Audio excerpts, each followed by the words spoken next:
Chapter 854. I ask you, who sent you? Wang Chong strode forward and stopped in front of the pair, his body exuding a powerful pressure. But several of the Arab soldiers turned their heads to the side and pretended not to hear, as if they didn't understand. Wang Chong only sneered.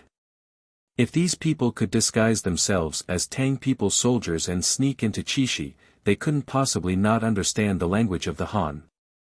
Was it Abu Muslim? Wang Chong suddenly said. This time, he had spoken not in Chinese, but in Arabic. Buzz. The Arab soldiers trembled at these words and turned their heads, their mouths agape as if they had seen a ghost. Wang Chong's heart sank at this sight. Abu Muslim was the Abbasid Caliphate's governor of the East and also the Tang dynasty's greatest foe in the western regions. In the future Battle of Talas, this person would be the highest commander of the Abbasid Caliphate. Although these people had not answered his question, their reactions were more than enough to explain everything. I didn't think that his claws had already extended to this place. Wang Chong's heart was heavy. Wang Chong had a very limited understanding of the Abbasid Caliphate's governor of the East, the highest-ranking commander of the East. Wang Chong had always believed that he was the only one silently preparing to deal with the Arabs, but Wang Chong had never imagined that the Abbasid Caliphate's governor of the East had already dispatched scouts and spies to the Tang dynasty 6 months ago, and that their spies had already penetrated through Anxi to Qixi. In a flash, Wang Chong smelled the thick scent of war and conspiracy. Wang Chong suddenly realized that he had been far underestimating the Arab commander west of the Tsong Mountains. This Arab leader was far more frightening and difficult to deal with than he had imagined. You know the name of our Lord? Impossible. A Tang people like you actually knows how to speak our language. You should give up on that idea. No matter what you want to ask, we won't tell you. At this moment, the Arab spy who had been clenching his teeth this entire time finally spoke. The Arabic that Wang Chong had spoken, especially the words Abu Muslim, had given them a massive shock. They had been hiding in the Central Plains for so long, but this was the first time they had heard someone speak Arabic so fluently. Not even Fuming Ling Cha, who was known to be able to accommodate all kinds of people, could do such a thing. In truth, there were very few people in the western regions who could speak Arabic. But what shocked them the most was that Wang Chong actually knew the name of their supreme commander. The distance between the Abbasid Caliphate and the Tang dynasty meant that the knowledge of both sides was limited. Moreover, the Abbasid Caliphate was even more guarded against outsiders than the Tang dynasty, and all information related to the army was treated as absolute secrets. Even the nearby kingdoms of the western regions probably had very few people who knew the name of their commander-in-chief. But this young Han Protector General who had never been to the Abbasid Caliphate or even the western regions was actually able to call out his name. This left the elite scouts of the Arabian Empire flabbergasted. There's no need to say more. You've already answered. Wang Chong indifferently said. Knowing the name Abu Muslim meant that Wang Chong already knew the vast majority of the secrets, so it didn't matter if he said the rest or not. Su Kai, take them away. You can deal with the rest. Yes, Marquis. Su Kai understood and waved his hand. Several Wushan guards immediately stepped forward and took the scouts away. The City of Steel had experts specialized in interrogations, all of them originally from the Bureau of Punishments who had been transferred to the City of Steel through their connections with the Eagle. When Wang Chong entered the Qixi Protectorate, he had also brought these people with him. Even if these Arab scouts had been specially trained to keep their secrets, Su Kai was confident that he could pry out a few secrets from them if they clenched their teeth and refused to speak. The appearance of the Arab spy had aroused a great deal of attention from Wang Chong, and it had completely refreshed Wang Chong's understanding of the Arab commander, Abu Muslim. Just when Wang Chong was preparing to thoroughly investigate this matter, one day later, when everyone was still immersed in peace and tranquility, an eagle silently flew over from the distant western regions. But few people knew that the news brought by this eagle was like a meteor crashing into the ground, shaking the entire empire and completely disrupting Wang Chang's rhythm. What? Gao Xianji attacked the Shi kingdom, killed its lord, and conquered the entire kingdom? Wang Chong was in the main hall of the Qixi Protectorate, reading through the documents of the Qixi Protectorate. When he heard this news, his body trembled like a bolt of lightning had struck his head, and he didn't even realize that the military document in his hand had fallen to the ground. At that moment, the entire hall fell into a deathly silence. The Battle of Talas. This was the only thought in Wang Chang's mind. How could this be? The Battle of Talas won't start for at least half a year. How could it be so soon? Wang Chang's face was pale, his mind in chaos. In order to prevent this war, he had put in a lot of effort. He had even written a letter to Go Xianji, stating the pros and cons of this matter. Wang Chong had originally believed that his letter would be of some use, at least enough to raise Gao Xianji's guard. As long as Gao Xianji was more cautious, he would never recklessly attack the Shi kingdom like he did in his last life. The Battle of Talas would also be delayed, giving him plenty of time to prepare. But Wang Chong had never imagined that not only would the battle not be delayed, it would be brought forward by 6 months. Not only that, after Lord Gao Xianji conquered the Shi kingdom, he advanced westward, his 30,000 elites beating the Arabs to the city of Talas. Su Kui bowed, his expression grim as he sensed the gravity of the situation.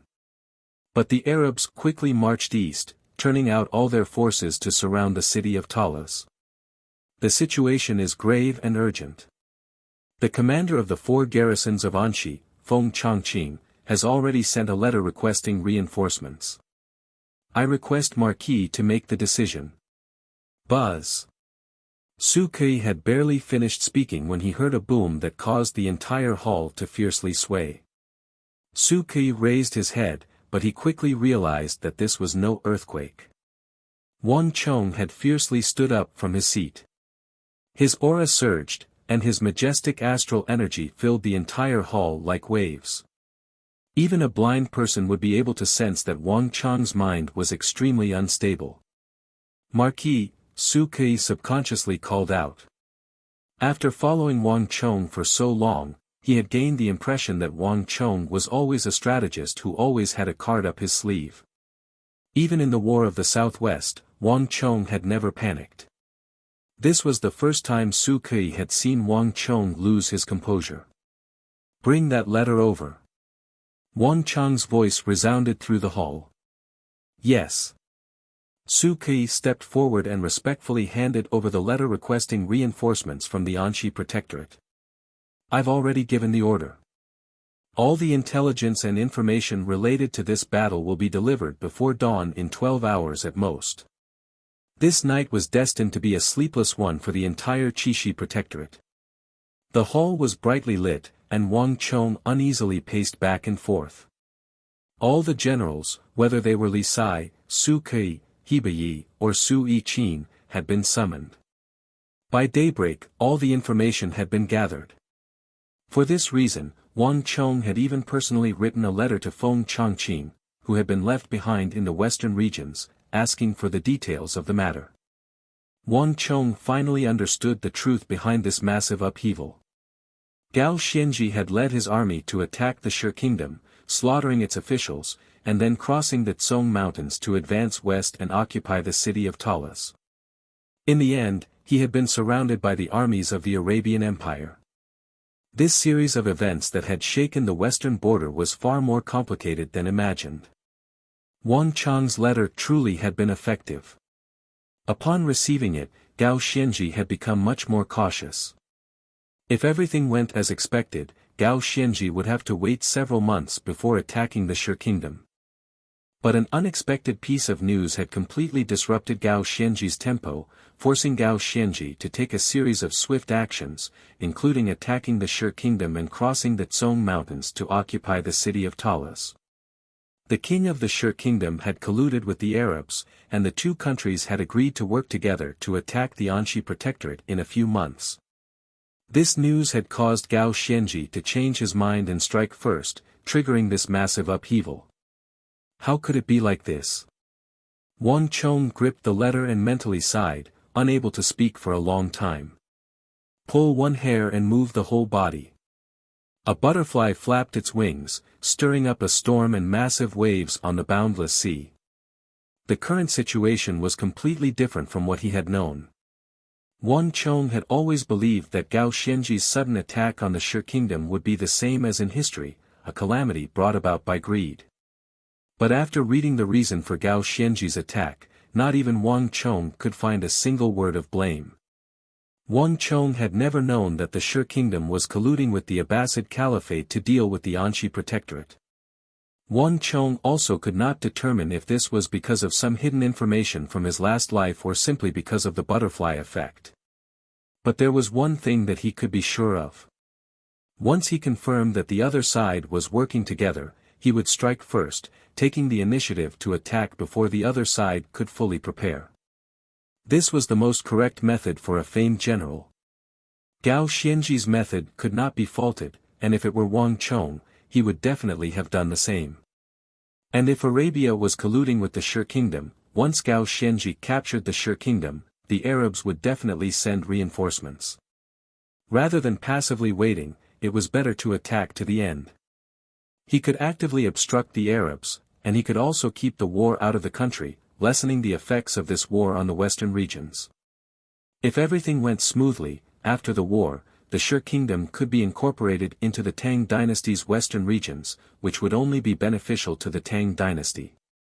From the western regions to the Abbasid Caliphate, beyond the Tsong Mountains, there was almost nothing but flat plains.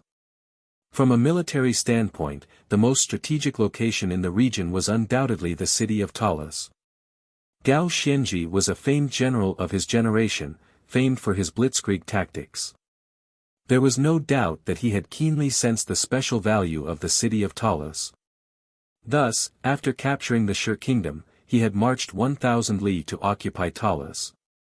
This series of actions had been swift, vicious, and efficient, dealing the Shi kingdom a most painful blow. At the same time, it had caught the Arabs off guard and forced them into an extremely passive position, completely displaying the abilities of a top-class great general of the Tang dynasty. Chapter 855. Marquis, what should we do next? The hall was quiet as everyone stared at Wang Chong. Under Wang Chong's influence, all of them had extremely solemn expressions. In the past, they would have believed that Arabia was just an insignificant country and wouldn't have cared much about this battle, but as people who had personally experienced it, they were well aware of just what sort of enemy they were facing. This country had an even vaster territory than the Tang dynasty, an even larger army, stronger warhorses, and a valiant ambition to expand its territory. This was the Tang dynasty's strongest foe on this continent. Gao Xianji had already led nearly 90% of the Anxi Protectorate army into the city of Talas, and behind him was a vast expanse of land. If Gao Xianji could not stop the soldiers the Arabian Empire had deployed to the east, tens of thousands of Arab soldiers would soon cross the Tsong Mountains and occupy the entire western regions. Qixi would bear the brunt of this assault.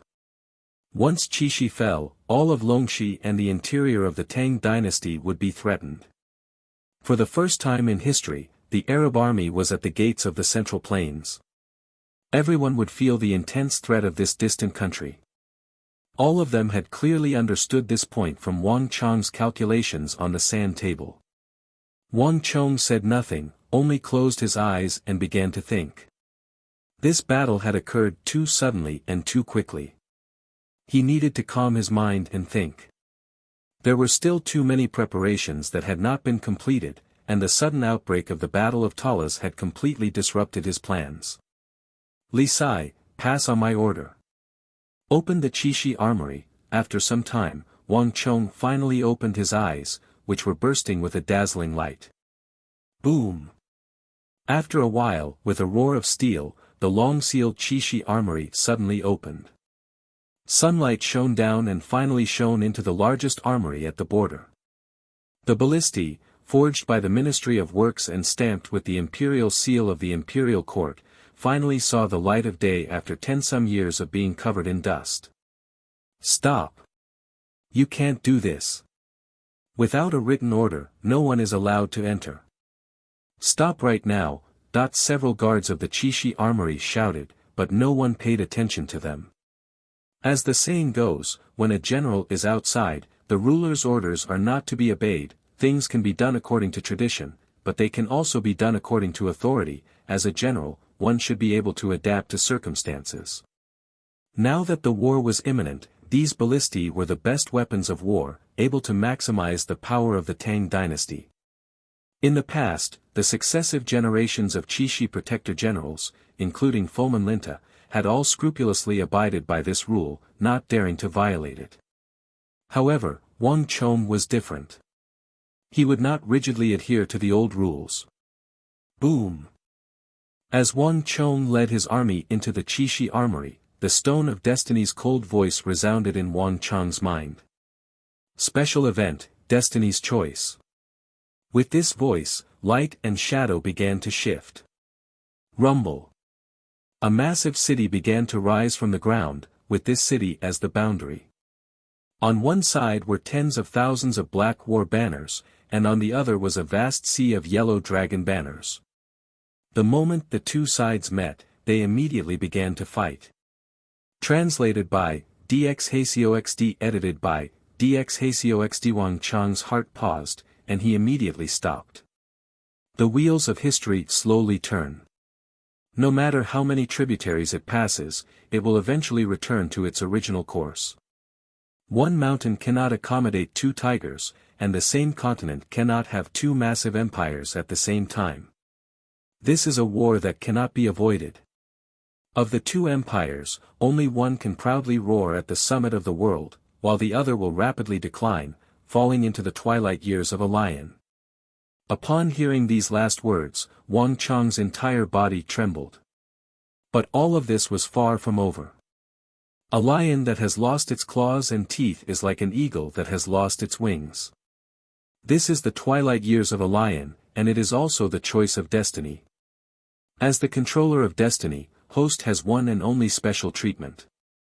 By paying 8,000 points of destiny energy, Host can choose to exempt himself and withdraw, or Host can choose to enter of his own accord and receive 2,000 points of destiny energy as a reward. Warning: if Host chooses to enter of his own accord, Host will face tremendous danger. If the mission fails, the empire will fall, and Host will be obliterated. As Wang Chong listened to the voice in his mind, a hint of a smile tugged at the corner of his lips. 8,000 points of destiny energy. Thus, during the Battle of the Triangular Gap, if he had not exchanged for the karmic battle armor, he could have been exempt. But even if he had this chance, would he really withdraw? Confirm. Wang Chong faintly smiled.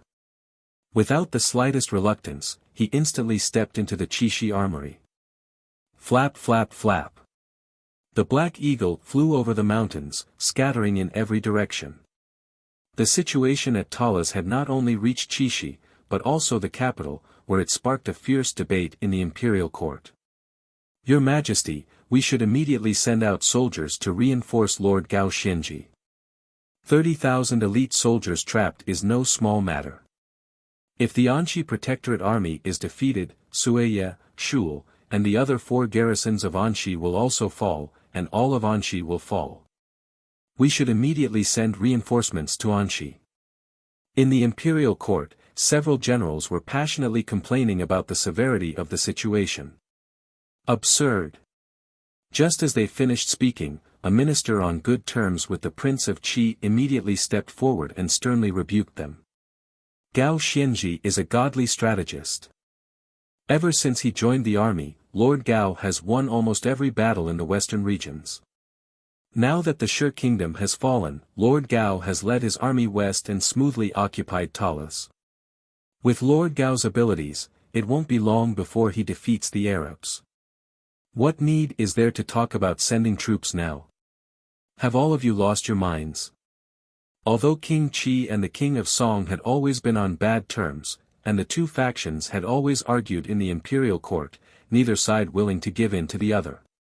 But this time, it was not a purely personal grudge. Of all the protector generals and great generals of the Tang dynasty, none had achieved more dazzling feats than Anshi protector general Gao Xianji. Although he did not have the most seniority and could not compare to the other great generals and protector generals, the military skills he displayed and his astonishing feats on the battlefield far surpassed those of the other protector generals and great generals. In the military and the imperial court, Gao Xianji even had a nickname, the ever-victorious general. Ever since he had taken the position of protector general, Gao Xianji had never suffered a defeat. Moreover, his tactics were swift and unpredictable, and he was extremely skilled at taking the initiative. It was precisely because of his extraordinary abilities and the terrifying fighting power of the Anshi Protectorate army that he had been able to suppress the kingdoms of the western regions with a measly army of tens of thousands, forcing all the other kingdoms to bow their heads and allowing the western regions to remain impregnable. This time, although Gao Xianji's soldiers had been trapped in the city of Talas, many people believed that this was Gao Xianji's strategy.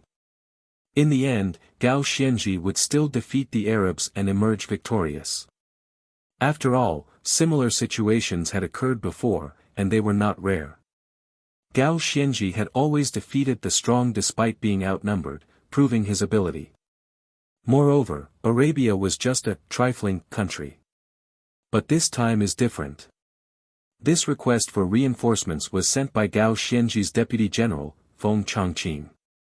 This lowly subject believes that this war should be treated with even greater importance. One of the generals continued to try to persuade the crowd. Lord Shui, be at ease. Lord Gao will be fine. An imperial censor indifferently said. In the end, this debate came to an end. Feng Changqing's request for reinforcements did not cause much of a ripple in the imperial court. Gao Xianji was skilled in blitzkrieg tactics, and many people believed that it wouldn't be long before another report of victory came from Anshi.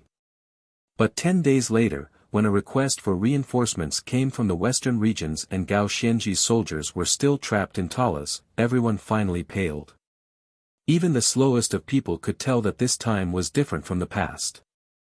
Gao Xianji, the spear of the empire of the Tang dynasty in the western regions, had encountered an extremely powerful foe. While the capital was still debating how to respond to Anshi's request for reinforcements, all of Qixi and Wuxiang were on the brink of war. All the soldiers of the Qixi Protectorate army were divided into units of 10,000, and they trained day and night. As for the 5,000 Wuxiang cavalry, they were also preparing for battle. Bows, ballistae, sabers, spears, axes, and halberds were being shipped out of the Qixi armory and distributed to the entire army.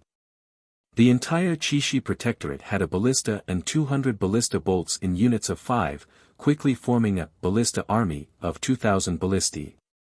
The ballista squad tactic that Wang Chong had used in Dian Mengpo's night raid was rapidly revealing its edge and becoming a fighting force. Although an army of 10,000 was only equipped with 2,000 ballistae, this unique ballista squad tactic allowed for clear division of labor, rapid adjustment, and frequent firing of ballistae to maximize the power of these heavy weapons of war of the Tang dynasty. In terms of lethality, they were 5 to 10 times stronger than they were in the past. This was a new tactic that Wang Chong had created for ballistae. Marquis, Lord Feng Changqing has sent another request for reinforcements. How should we reply? Should we still refuse? In the hall, where Wang Chong's subordinates had gathered, Su Kui bowed to Wang Chong, a letter in his hand. Tell Lord Feng to give me 2 months. 2 months later, I will definitely send an army to Talas to assist Lord Gao. Wang Chong sternly said. With Talas in danger and Gao Xianji trapped, Feng Changqing's requests for reinforcements continued to pour into Qixi like snowflakes. In just 10 short days, Wang Chong had received at least 20 or 30 letters. Feng Changqing was Gao Xianji's deputy general and his left and right arms. The two of them were known as the twin walls of the empire, and although Wang Chong had never met this famed general renowned for his logistics and administrative abilities, Feng Changqing had left an extremely deep impression on him. Chapter 856. Unlike the War of the Southwest, there would not be as many civilian casualties in this war, and it would not involve as many soldiers, but it would decide the fate of the western regions and the empire. And what Wang Chong knew was different from what Feng Chongqing knew. The effects of this war were far more terrifying than anyone could imagine. The effects of this war on the Central Plains and the Tang dynasty would be far greater than the effects of 10 wars of the Southwest. This was because it would not decide the gains and losses of a single side, but the future of the Central Plains. When a lion lost its sharp claws and teeth, it would enter its twilight years, and when an empire lost its drive to expand and advance, it would enter its old age from its youth. From then on, it would become obsessed with infighting and killing each other. This was something that no one could imagine. Wang Chong had seen it for himself and knew of that sort of chaos. Thus, no matter what, Wang Chong could not permit the Tang dynasty to fall into such a state. Wang Chong was no less anxious for this battle than Feng Chongqing, but no matter how anxious Wang Chong was, he was keenly aware that this was not the time to send soldiers. Both he and the Qixi Protectorate were far from ready. In these circumstances, if they rashly sent soldiers, not only would they fail to help Gao Xianji and the Anxi Protectorate army, they would end up throwing themselves into prison, sending the Qixi Protectorate and Wuxiang's cavalry to their deaths. History had already changed. In his last life, Anxi Protector General Gao Xianji had marched 1,000 li and lost the city of Talas by a hair. In the end, he was trapped in the wilderness, attacked by the armies of the Arabian Empire, and eventually defeated in the wilderness of the city of Talas. But now, everything was different. Gao Xianji had successfully entered the city of Talas, seized the initiative, and had the geographical advantage. With Gao Xianji's strength as an imperial great general, more than 30,000 elites, and tens of thousands of mercenaries, it would not be too difficult for him to resist the Arab army in the wilderness. There was no need to doubt Gao Xianji's talent in the art of war, and the strength of his 30,000 some Anxi elites was enough to show disdain for the entire empire. Back then, Gao Xianji persisted for almost a month even though he had lost the initiative and the geographical advantage. Now, with the help of the city of Talas, it would not be a problem for him to persist for another 2 months. This was also the real reason why Wang Chong decided not to send troops for the time being. Yes. Marquis. Su Kai immediately bowed and left to receive the order. Li Sai. After Su Kai left, Wang Chong shifted his gaze and looked at the first palace hall's sturdy figure, Li Sai. Here. Li Sai immediately stepped forward. How is the matter of Wuxia steel going? Have you urged Ablonadon and Arloja? Is there still no news? Wang Chong asked. Wuxia steel was Wang Chong's greatest concern, and it was also his most pressing problem. If his guess was right, the 10,000 elites of the Abbasid Caliphate's Mamelukes were waiting for battle on the border. In the history that Wang Chong knew, the Mamelukes were known as the uncrowned kings, the strongest cavalry of the pre-apocalyptic era. Their equipment was excellent, and their combat strength was unimaginable to everyone. Moreover, from the moment they were born, they had been trained to kill. They were true war machines. Although the Wuxiang cavalry were very powerful, without the Wuxia steel swords and the meteoric metal armor, the Wuxiang cavalry were far from their peak state. The strongest armies of the empires of the East and West were gathered on the battlefield of Talas. The cold-blooded and cruel nature of the battle was far more terrifying than anyone could imagine. Wang Chong would never permit the Wuxiang cavalry that he had painstakingly trained to recklessly charge onto the battlefield before they were fully formed, only to be needlessly buried there. Marquis, there's news from Sindhu. Ablonadon and Arloja have replied that the high priest has agreed. The 6,000 June of Hyderabad ore has been prepared and can be taken at any time. But there's a problem. Talas is currently in a state of war, and the road from Sindhu to the Central Plains has been cut off. They can no longer use the normal route to transport the ore from Hyderabad. Li Sai loudly said. Buzz. Li Sai's words caused everyone in the hall to tense up. The news from the city of Talas had completely disrupted their rhythm, and everyone was frantically trying to figure out what to do. Everyone had their own things to do, just like the different parts of a machine, each with their own responsibilities. They had no idea what Li Sai was talking about, but they all knew the importance of Wuxia steel. Wang Chong creased his brow and suddenly stepped down from his throne. The Arabs and the Anshi Protectorate army were still locked in a stalemate at the Battle of Talas, but some effects were already beginning to show. The Sindhi high priest was clearly worried that this unprecedented battle would have an adverse effect on this transaction worth 6 million taels of gold. Wang Chong's generosity was beginning to show its effects. At present, Wang Chong was the greatest financial backer of the Hyderabad transaction. And he was also the greatest help to the Sindhu. This was a loss that the high priest could not bear. This was why the 6,000 June of Hyderabad had been prepared so quickly. But things were not going as smoothly as they seemed. The battle between Gao Xianji and Abu Muslim had cut off the transportation route to Hyderabad ore. Rashly transporting the ore at a time like this would end up being intercepted by the Arabian Empire. Tap! Tap! Wang Chong's footsteps echoed through the hall, his heavy footsteps seeming to strike at the hearts of everyone present. As Wang Chong walked forward, everyone slowly turned to the only model in the hall. As they gazed at the city of Talas in the center of the model, they all felt an indescribable strangeness. This model had been made by Wang Chong before the battle had even begun, and it had been there for a very long time. But no one had realized what this model signified, not until this moment. Marquis. The path between the Central Plains and Sindh truly has been cut off. I've already sent many scouts and rock eagles. The area around Talas is filled with Arab soldiers. I've already investigated and found that all trade routes along the Silk Road between the east and the west have been cut off. Even the Arab caravans had stopped all activity. The path between the east and the west has truly been cut off. We can't go through there. Perched on his shoulder, Zhang Ke gazed at the undulating terrain and mountains on the model as he respectfully reported to Wang Chong. Wang Chong frowned and silently lowered his head to the model. On this sand table, all the mountains, rivers, passages, and cities were clearly marked.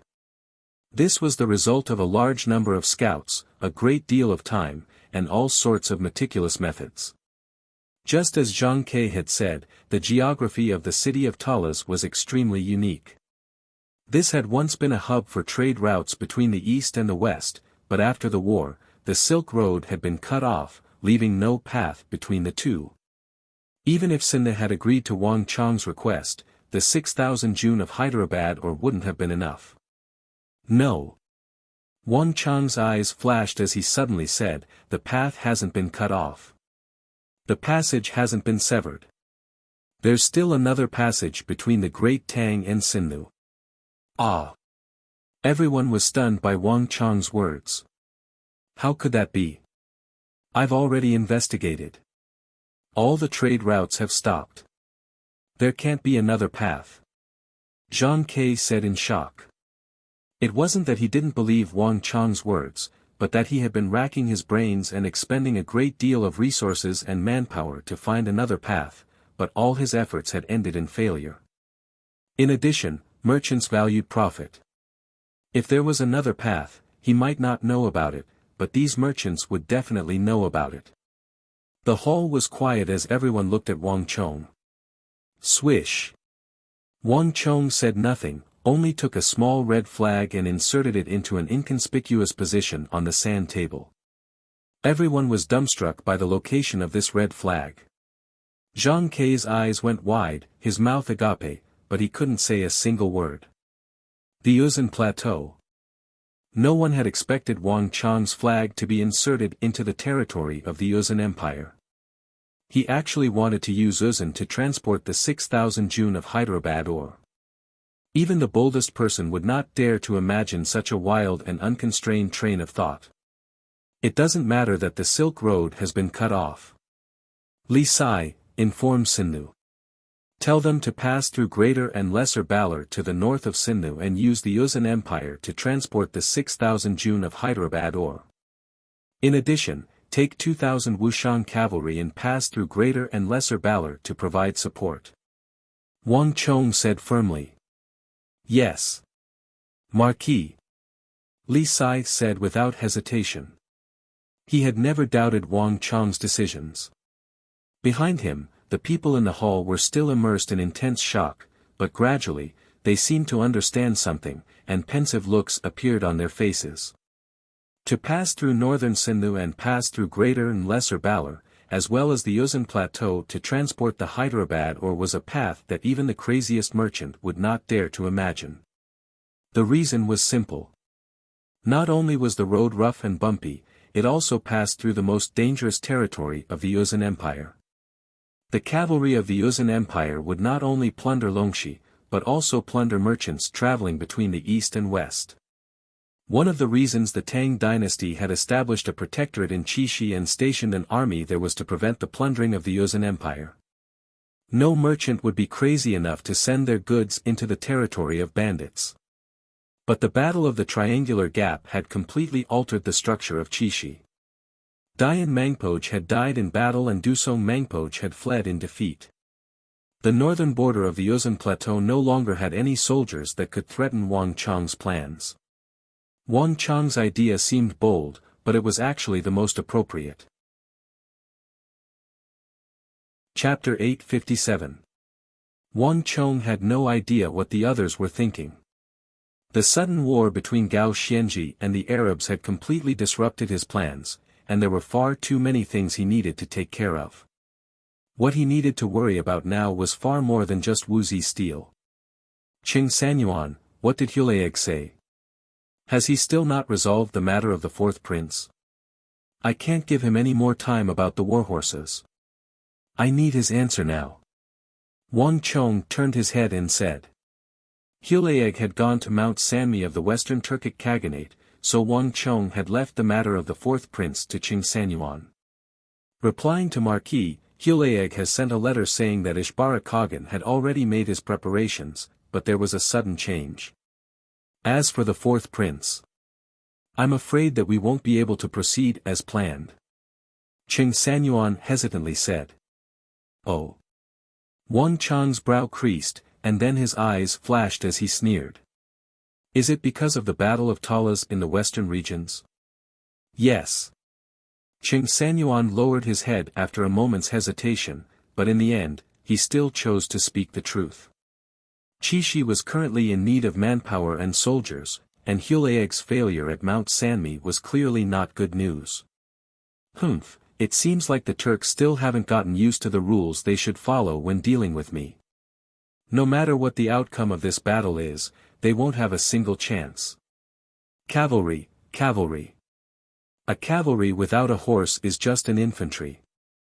In the past, Wang Chong wouldn't have cared how much time Hulayeg had to spend, but now, a great battle was imminent. Wang Chong needed a large number of soldiers, and these warhorses were particularly important. Ishbara Khagan had clearly sensed this, which was why he had changed his mind and thought of delaying tactics. Qing Sanyuan, I will give you 3,000 Wuxian cavalry. Lead a group of soldiers from the Qixi Protectorate and set out from Qixi in the next few days, immediately penetrating the Turkic steppe. Remember, only follow the water. Wherever there is water, there will be horses, cows, sheep, and even Turkic tribes. Animals can't live without water. I want you to sweep through all parts of the water source in 3 days. In 10 days, crush the Turkic armies in the west. Wang Chong's eyes were cold and brimming with killing intent. In the Battle of Talas, Gao Xianji had been hailed as the war god of the western regions, but he was at a disadvantage, surrounded by the Arabs. Wang Chong had previously thought that this matter would create an unfavorable variable in his deal with Ishbara Khagan. It was highly likely that the Western Turks would begin to covet Ishbara Khagan and believe that he had a chance. What Wang Chong needed to do was utterly destroy any hope that the Western Turks had, making them understand that even if something happened in the western regions, as long as he was there, Qixi would be impregnable. Yes, this subordinate obeys. Cheng Sanyuan immediately left to carry out the order. In this period of time, everyone had felt an intense pressure. Letters had come one after another from Anxi, and Gao Xianji, with his 30,000 elites, had been hailed as the blitzkrieg general of the western regions, the invincible general. When he led an army into a campaign, he always ended it quickly and rarely lasted for too long. But now, 10 days had passed, and this illustrious imperial great general of the Tang dynasty was still trapped in Talas. Even the slowest person, even those who had no understanding of Arabia, could tell that Gao Xianji had encountered an unprecedentedly powerful foe. Anxi was in a state of emergency, and all hopes rested on them. Chen Bin. Your subordinate is here. Inform Zhao Jingdian that I will only give him 20 days. No matter the price, the road from the capital to Qixi must be opened. In addition, I will leave the construction of the cement road from Qixi to Anxi to you. Get in touch with Feng Chongqing and have him cooperate fully. I will only give you 25 days to complete this road. All the manpower and resources of the City of Steel will be at your disposal. If the road is not opened in 25 days, you will be dealt with according to military law. Yes, this subordinate obeys. Chen Bin bowed, and without a word of rebuttal, he quickly turned around and left. Order after order was issued from the hall, and all of Qixi and Wuxiang began to move in accordance with Wang Chang's orders. Gradually, the number of people in the hall began to dwindle, and after some time, the only thing left in the hall was a beautiful white figure. What's wrong? Su Yiqin gracefully stepped forward, gazing at Wang Chang's silently furrowed brow as she softly said. Is there something that can't be resolved? Su Yiqin carefully examined Wang Chang's face. Wang Chang's face was handsome and bright, possessing a maturity and steadiness that no youth of his age could rival. His sword-like eyebrows and imposing aura made Wang Chang's body seem even more enchanting. But at this moment, Wang Chang's brow was slightly creased, and one couldn't help but feel sorry for him. Wuxiang, Qixi, Anxi, only Su Yiqin was keenly aware of the enormous pressure placed on this young man's shoulders. Everyone treated him as their pillar of support, believing him to be omnipotent, but they had forgotten that he was actually only a 17-year-old youth. It's nothing. Wang Chong waved his hand, still deep in thought. But our soldiers are still far from enough. The pavilion closest to the water enjoys moonlight first, and Talas is still too close to the Abbasid Caliphate. The 5,000 Wuxiang cavalry I have are far from enough to change the course of this war. Based on Wang Chang's understanding of the Arabs and the information he had gathered so far, the Abbasid Caliphate had at least 200,000 soldiers, and this number was only going to increase. The soldiers from Qixi alone were far from enough. This was also what had been troubling Wang Chong in this period of time. He still didn't have enough chips in his hands. Wang Chong couldn't help but sigh at this thought. But at this moment, he heard a soft chuckle at his ear. Startled, Wang Chong raised his head and saw that Su Yiqin was lightly covering her mouth and nose with her slender fingers. She was laughing so hard that even her face was red. I thought you were worried about something. So it's this. Leave it to me. I'll help you handle this matter. I guarantee that in a month, you'll have at least 6,000 Wuxiang cavalry. Su Yiqin confidently said. Wang Chang's body trembled as he stared in shock at Su Yiqin. No one understood Wuxiang village more than he did. They were extremely xenophobic, and ordinary people couldn't even enter. Even though he had the memories of his last life, he had still spent an enormous amount of effort to recruit 5,000 cavalry. Moreover, Wuxiang village didn't have many people in the first place, so it was already quite difficult for them to allocate 5,000 cavalry. Not even Wang Chong dared to ask for more. But now, Su Yiqin was confidently promising him that in a month, she would recruit 6,000 more Wuxiang cavalry for him. What, you don't believe me? Su Yiqin smiled. This matter wasn't too difficult to begin with. It's just that you men are clumsy and don't know how to do it properly. Wang Chong stared blankly at Su Yi-chin, completely speechless. If someone else had said this to him, Wang Chong would have treated it as a joke. But since it was Su Yi-chin, the logistics queen of the Tang dynasty, who said this, the meaning and weight were completely different. All right. Qi-chin, I'll leave this matter to you. North of the Uzan Highlands, northeast corner, a place where few people tread. Rumble. The air surged, and the hurried sound of hooves broke the silence of the highlands. The earth trembled, and in just a moment, a torrent of steel roared out from the highlands. Everyone, keep up. Don't fall behind. Be careful. Shouts resounded through the highlands. At the front of the group, Li Sai took the lead and galloped over. He was dressed in heavy armor, and his massive body was like a heavy mountain, exuding a storm of pressure. The Wuxia steel sword was the most important thing to all of them, far surpassing anything else. Thus, of Wang Chong's subordinates, Li Sai had been the first to set out.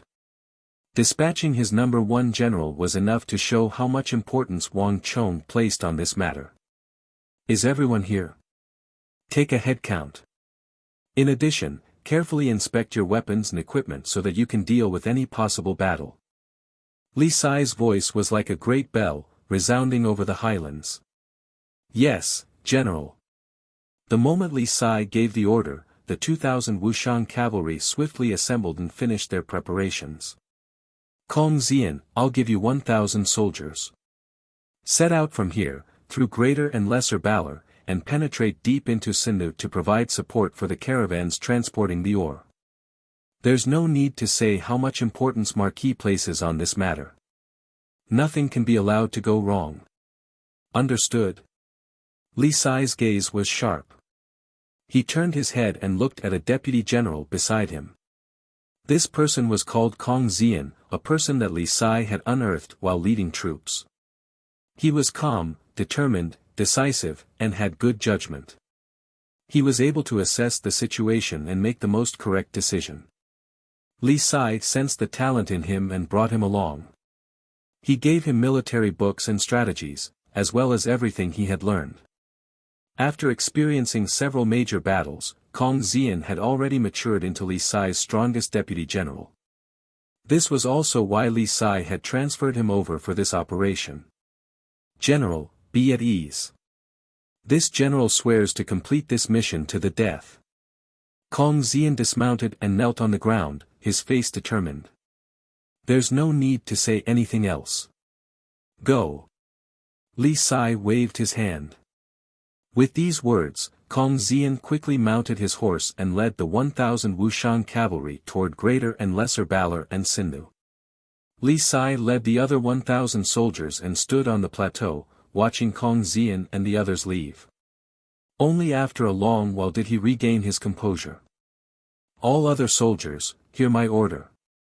Without my order, no one is allowed to move. We will wait here until they return and provide support at any time. Yes. Chapter 858. General. At this moment, a soft voice rang out in Li Sai's ear. The vultures of the Uzan have appeared. They've discovered us. Li Sai's eyes flashed as he followed the scout's gaze. In the southwest direction, a huge black vulture spread its wings and appeared in the sky above them.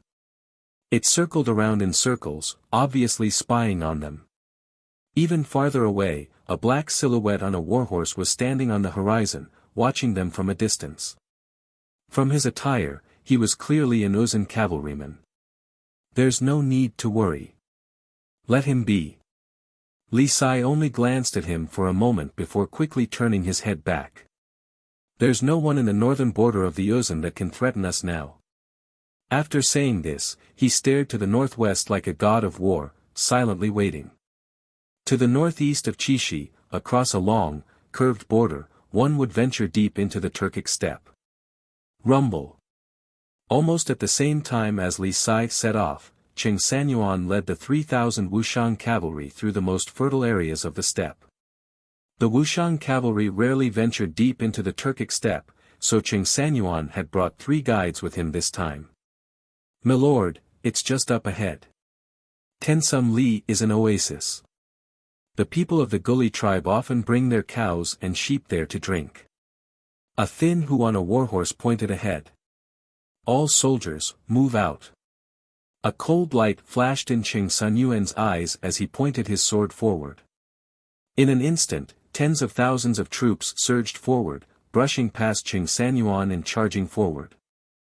15 minutes later, when the 3,000 Wuxian cavalry arrived, what they saw was not a clear oasis, but a vast sea of cows and sheep, as well as Turkic who dressed in lamb skins. "Not good, it's the Han. Why would their army appear here? Run!" The sudden appearance of Qing Sanyuan and the others sent the Hu herdsmen into a panic. There were also some herdsmen who quickly gathered and formed a small defensive force. They shot arrows at Qing Sanyuan and the others. "Kill!" Without the slightest hesitation, Qing Sanyuan led the 3,000 Wuxian cavalry and galloped away like a whirlwind. The Turks had vicious temperaments, and every seemingly innocent Turkic herdsman would become a qualified Turkic warrior once they put on their armor. They would follow the army into the heart of the Central Plains and become a savage existence that ravaged the people of the Central Plains. This was the simplest truth. There was no pretense or mercy in this battle. When the battle ended, the land around the oasis was stained with blood, and there were corpses of cattle, sheep, and herdsmen everywhere. "Let's go to the next location." Qing Sanyuan's sharp eyes focused on the north, and with a wave of his hand, he led the 3,000 cavalry forward like a dark cloud. One place after another, Qing Sanyuan strictly followed Wang Chang's orders, charging through the water sources of the Turkic steppe and sweeping through the surrounding herdsmen and tribes. His movements were clean and swift, and in a single day, he had swept through several dozen water sources. And as countless herdsmen and tribes fled, the matter quickly spread across the western Turkic steppe. "Bastard!" Upon receiving the urgent report from the herdsmen of the Turkic steppe, a Turkic deputy general on the western border of the Western Turks clenched his teeth and stood up. "These Han are too impudent. Do they really think that our Turks have no one left?" With the death of the Black Wolf Yabgu, all the soldiers had fallen into this deputy general's hands. At the very least, until Ishbara Khagan appointed a new Yabgu, all the 30,000 cavalry in the west would be under his control. "Have you found out? Only 3,000 some. That young marquis of the Tang dynasty isn't here." Nalulubu pressed his hands against the metal table, half his body leaning over it as he spoke with a vicious expression. "General, we've already investigated. That Wang Chong of the Tang dynasty isn't here, and the one leading the army is a nameless nobody. Moreover, he only has 3,000 soldiers. Our people have already confirmed it time and time again." The Turkic scout kneeled in the tent and respectfully said, "Pass on my order. Gather the army and set out with me. Kill every last one of these Han." Nalulubu's voice was still echoing through the tent as he strode over the table and out of the tent. In the Battle of the Chishi Armory, the 5,000 elites led by the Black Wolf Yabgu, a good Ulan, had been completely wiped out. This battle had dealt a massive blow to the Western Turkic Khaganate's forces in the Chishi region, but even so, the Western Turkic Khaganate had left behind an extremely powerful force in the region. Nalulubu might not have been as famous as a good Ulan, but he was still a famous general of the Western Turks. He had experienced many battles, and with his 30,000 soldiers, he was still a formidable force. Rumble. Following Nalulubu's order, all the forces of the Western Turkic Khaganate in the Chishi region began to gather. Nay as thousands of warhorses surged toward Qing Sanyuan and the 3,000 Wuxian cavalry. "Milord, they've moved out." At almost the same time as the Western Turks moved out, on the distant Chishi border, Zhang Ke took back a large eagle that had flown down from the sky and turned to Qing Sanyuan. "As expected, Milord predicted. As long as we occupy the water source and make it impossible for the Turkic shepherds to drink their cattle and horses, the Turkic army will definitely be unable to restrain itself from attacking. Qing Sanyuan was riding on a large green horse, a blushing look on his face. The steppe was covered in lush grass, and while the Turks had no fixed residence, they could graze wherever they pleased, but no matter where they grazed, they couldn't live without a source of water. As long as they could grasp this point, they would be able to grasp their fatal weakness. In this aspect, Qing Sanyuan could only prostrate himself in admiration of Wang Chong. Although it was just a few words, they had struck at their greatest weakness. Flap flap. Without another word, Qing Sanyuan picked up a carrier pigeon with golden eyes, released it, and silently sent it off in the direction of Qixi. After doing all this, Qing Sanyuan faintly smiled and turned to the 3,000-some Wuxian cavalry behind him, their formation like an impenetrable fortress. All soldiers, hear my order.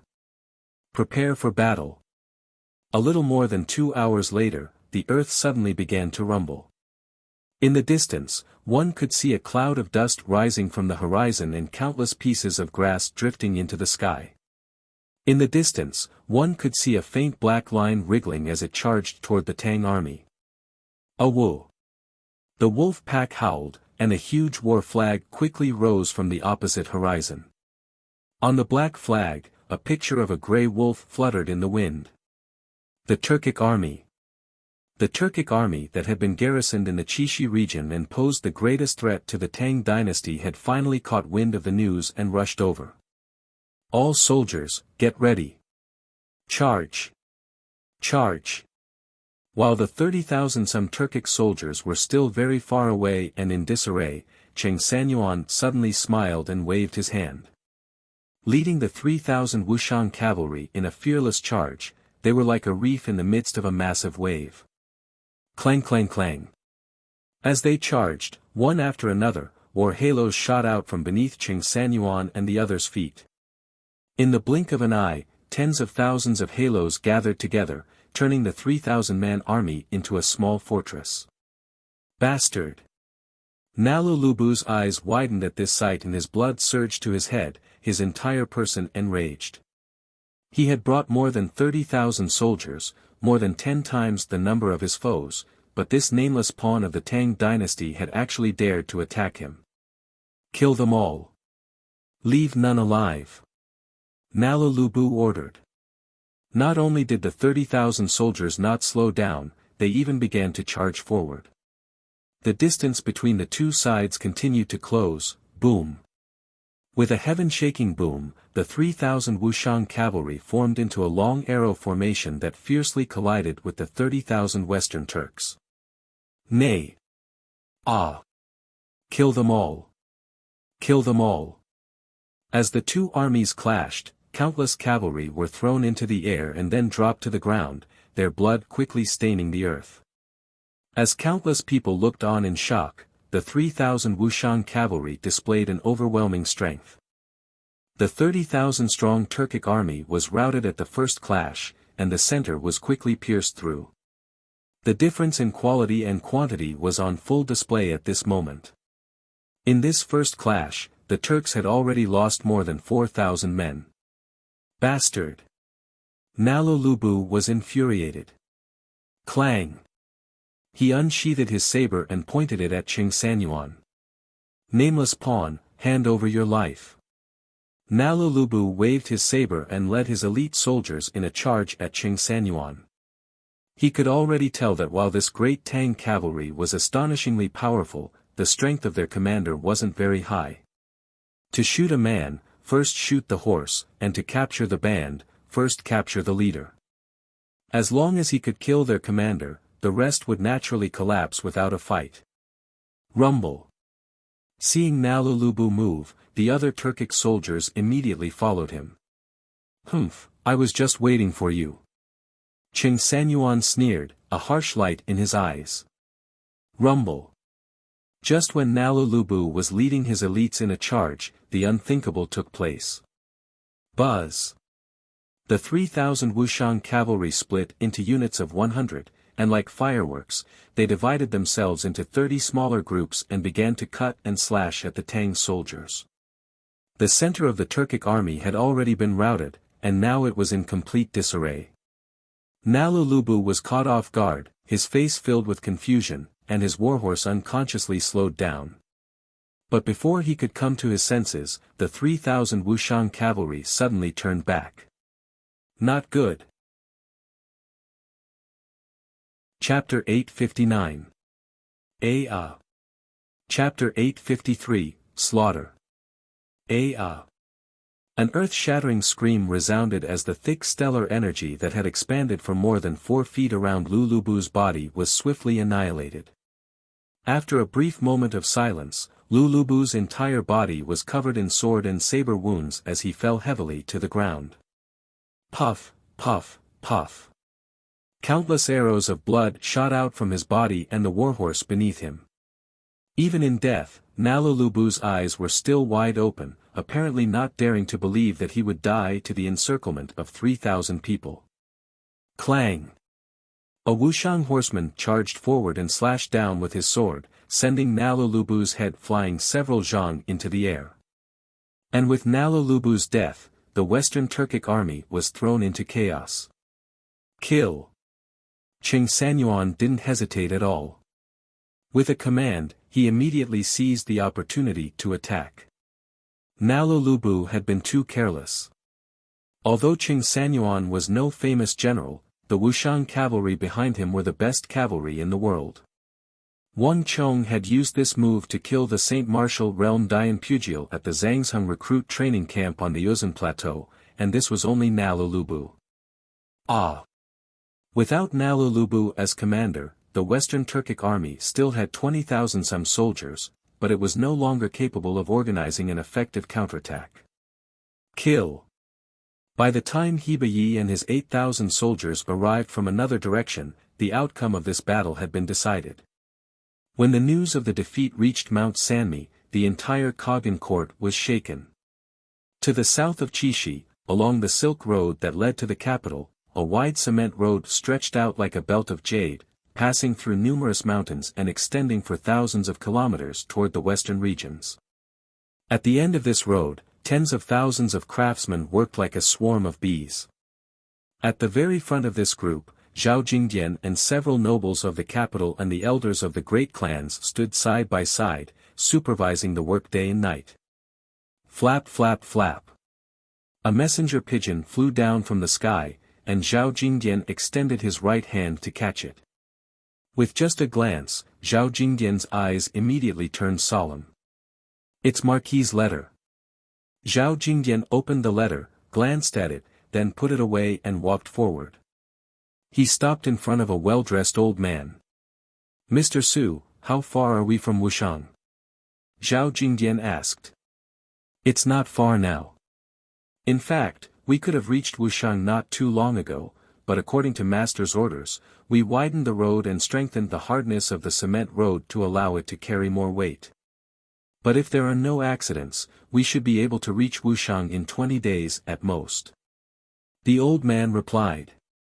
Zhao Jingdian was constructing the cement road from the capital to Wuxiang, and this old man was the chief engineer, the representative of the clan alliance. All of the construction progress was under his control. 20 days. Zhao Jingdian frowned and extended a finger. I'll only give you 10 days. You must reach Wuxiang within 10 days. This, after a moment's hesitation, the old man nodded. Although it's somewhat difficult, it shouldn't be too much of a problem. If Milord is in a hurry, I can personally supervise and facilitate this matter. Okay. Zhao Jingdian nodded and said no more. In his letter, Wang Chong had promised him 20 days, but Zhao Jingdian was well aware that for Marquis to personally send him a letter, it had to be an extremely important matter.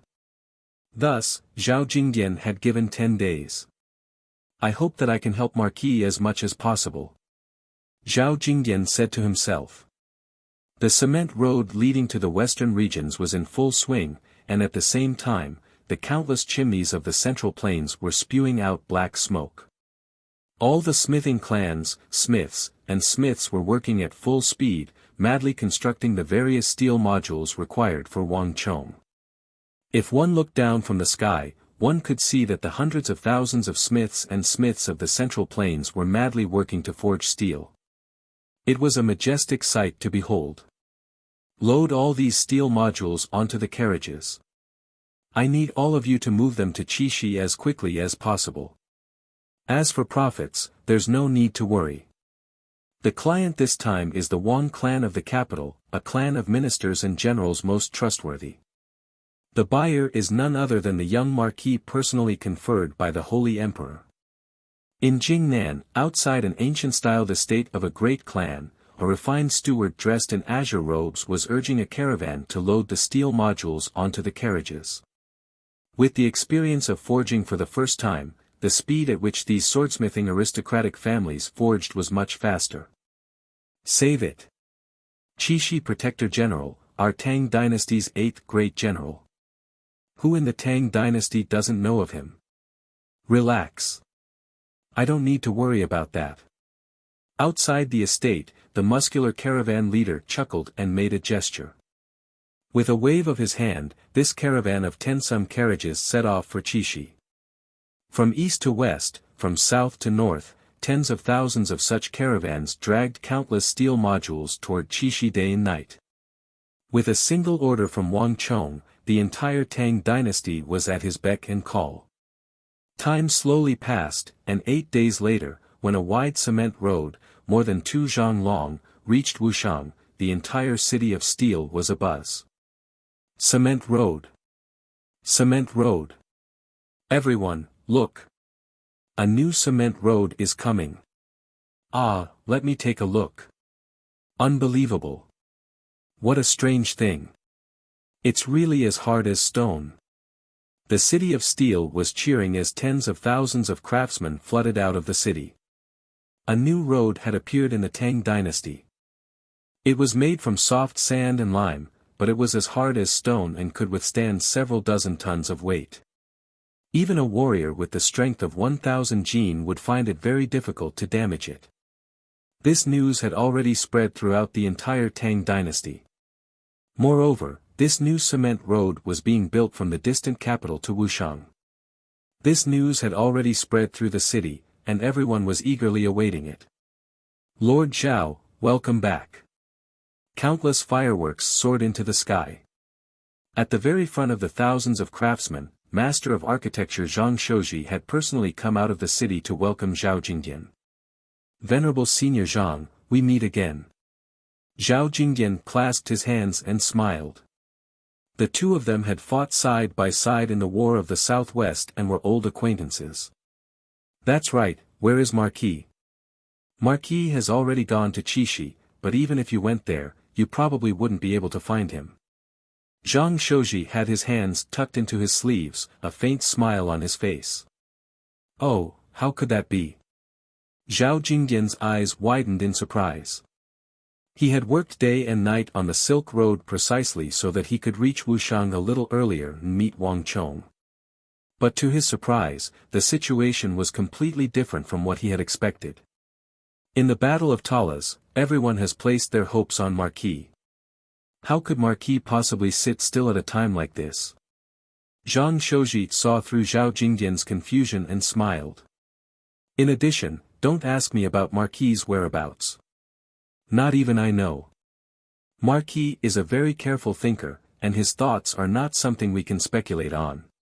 Zhao Jingdian nodded in thought. Not many people knew that Wang Chong was not in Chishi. Even Su Yiqin, who was closest to Wang Chong, only knew that he had gone to the western regions to meet some people, but not even she knew the specifics. Marquis, up ahead is the territory of the Ganka people. These people are extremely crude and don't even know how to ride horses. Milord, do you really intend to hire them? In the northeast corner of the western regions, in a barren and desolate region, Ong Hongchang rode next to Wang Chong. Behind them was the 5,000 soldiers of the Chishi army. Upon hearing that Wang Chong was coming to the western regions, Yang Hongchang had immediately put down everything he was doing and personally come out to welcome him. But Yang Hongchang was still confused by Wang Chang's decision. If milord truly wishes to find mercenaries, this one knows many good ones, any of them more formidable than the Ganka people. Moreover, the Ganka people don't have many people, so they won't be of much use. There's no need. I'll bring up other mercenaries in the future. I've come this time to find the Ganka people. Wang Chong waved his hand from atop his white-hoofed shadow, his expression calm and composed. But, there's no need. Wang Chong calmly said. No matter what he did, Wang Chong always had his own reasons for doing it. But there was no need to explain all this to Yang Hongchang.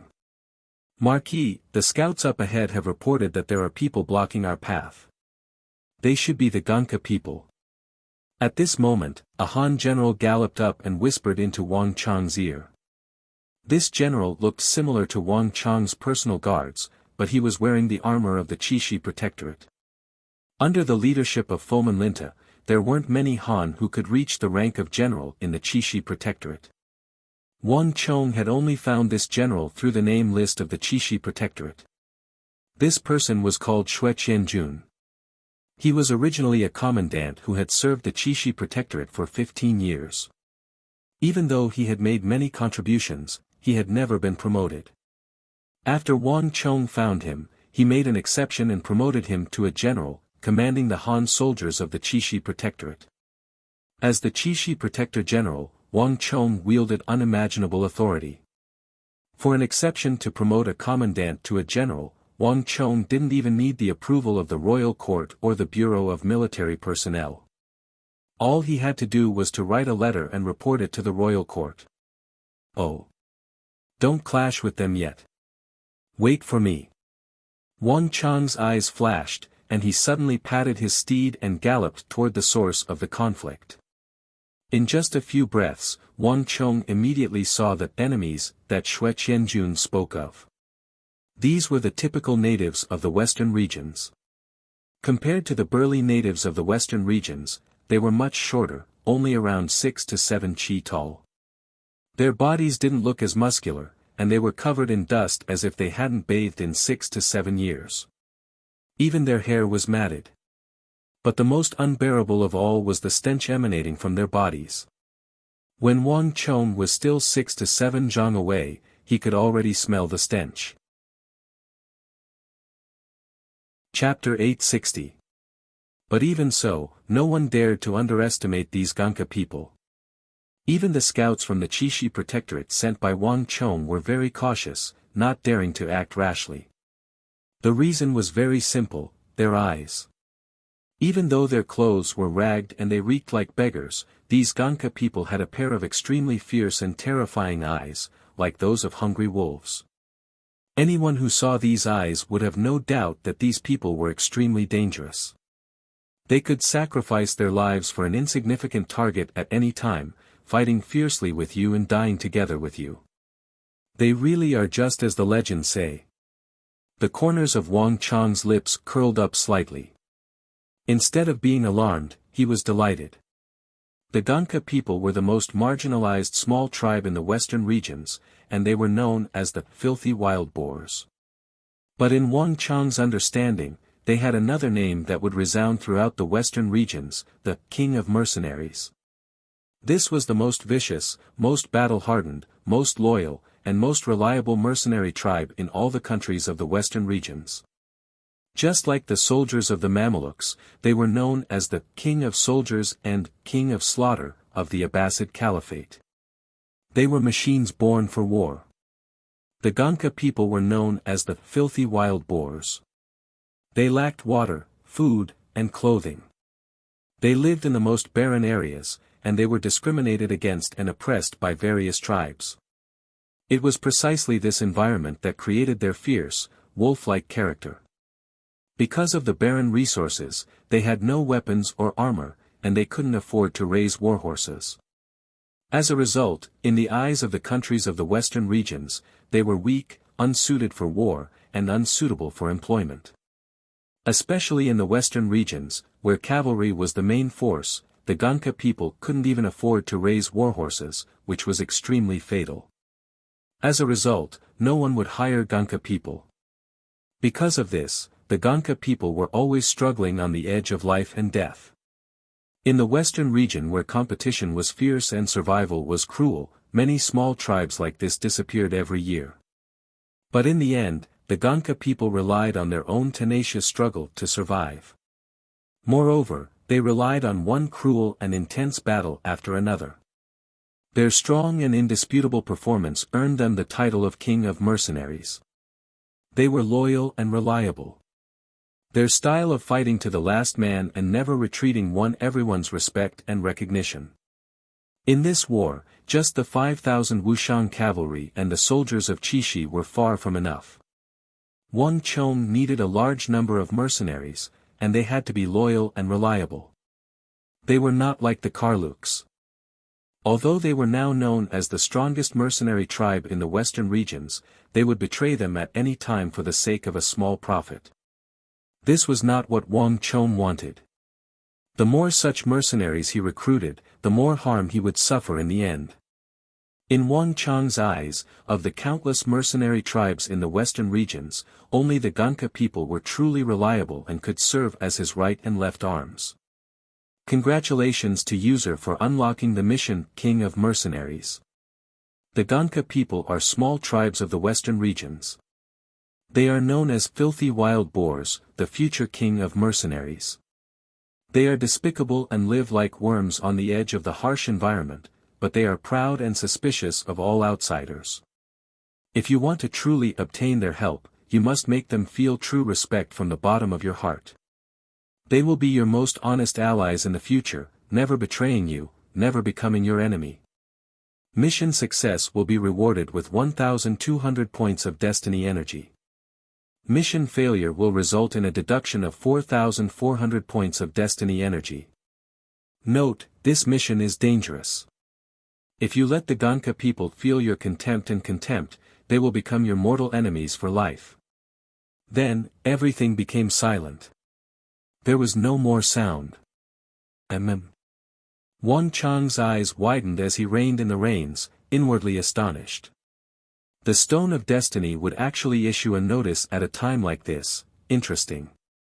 The Stone of Destiny rarely issued missions of its own accord. In terms of strength and numbers, the Gonka people were a fringe tribe that had little sense of existence in the western regions.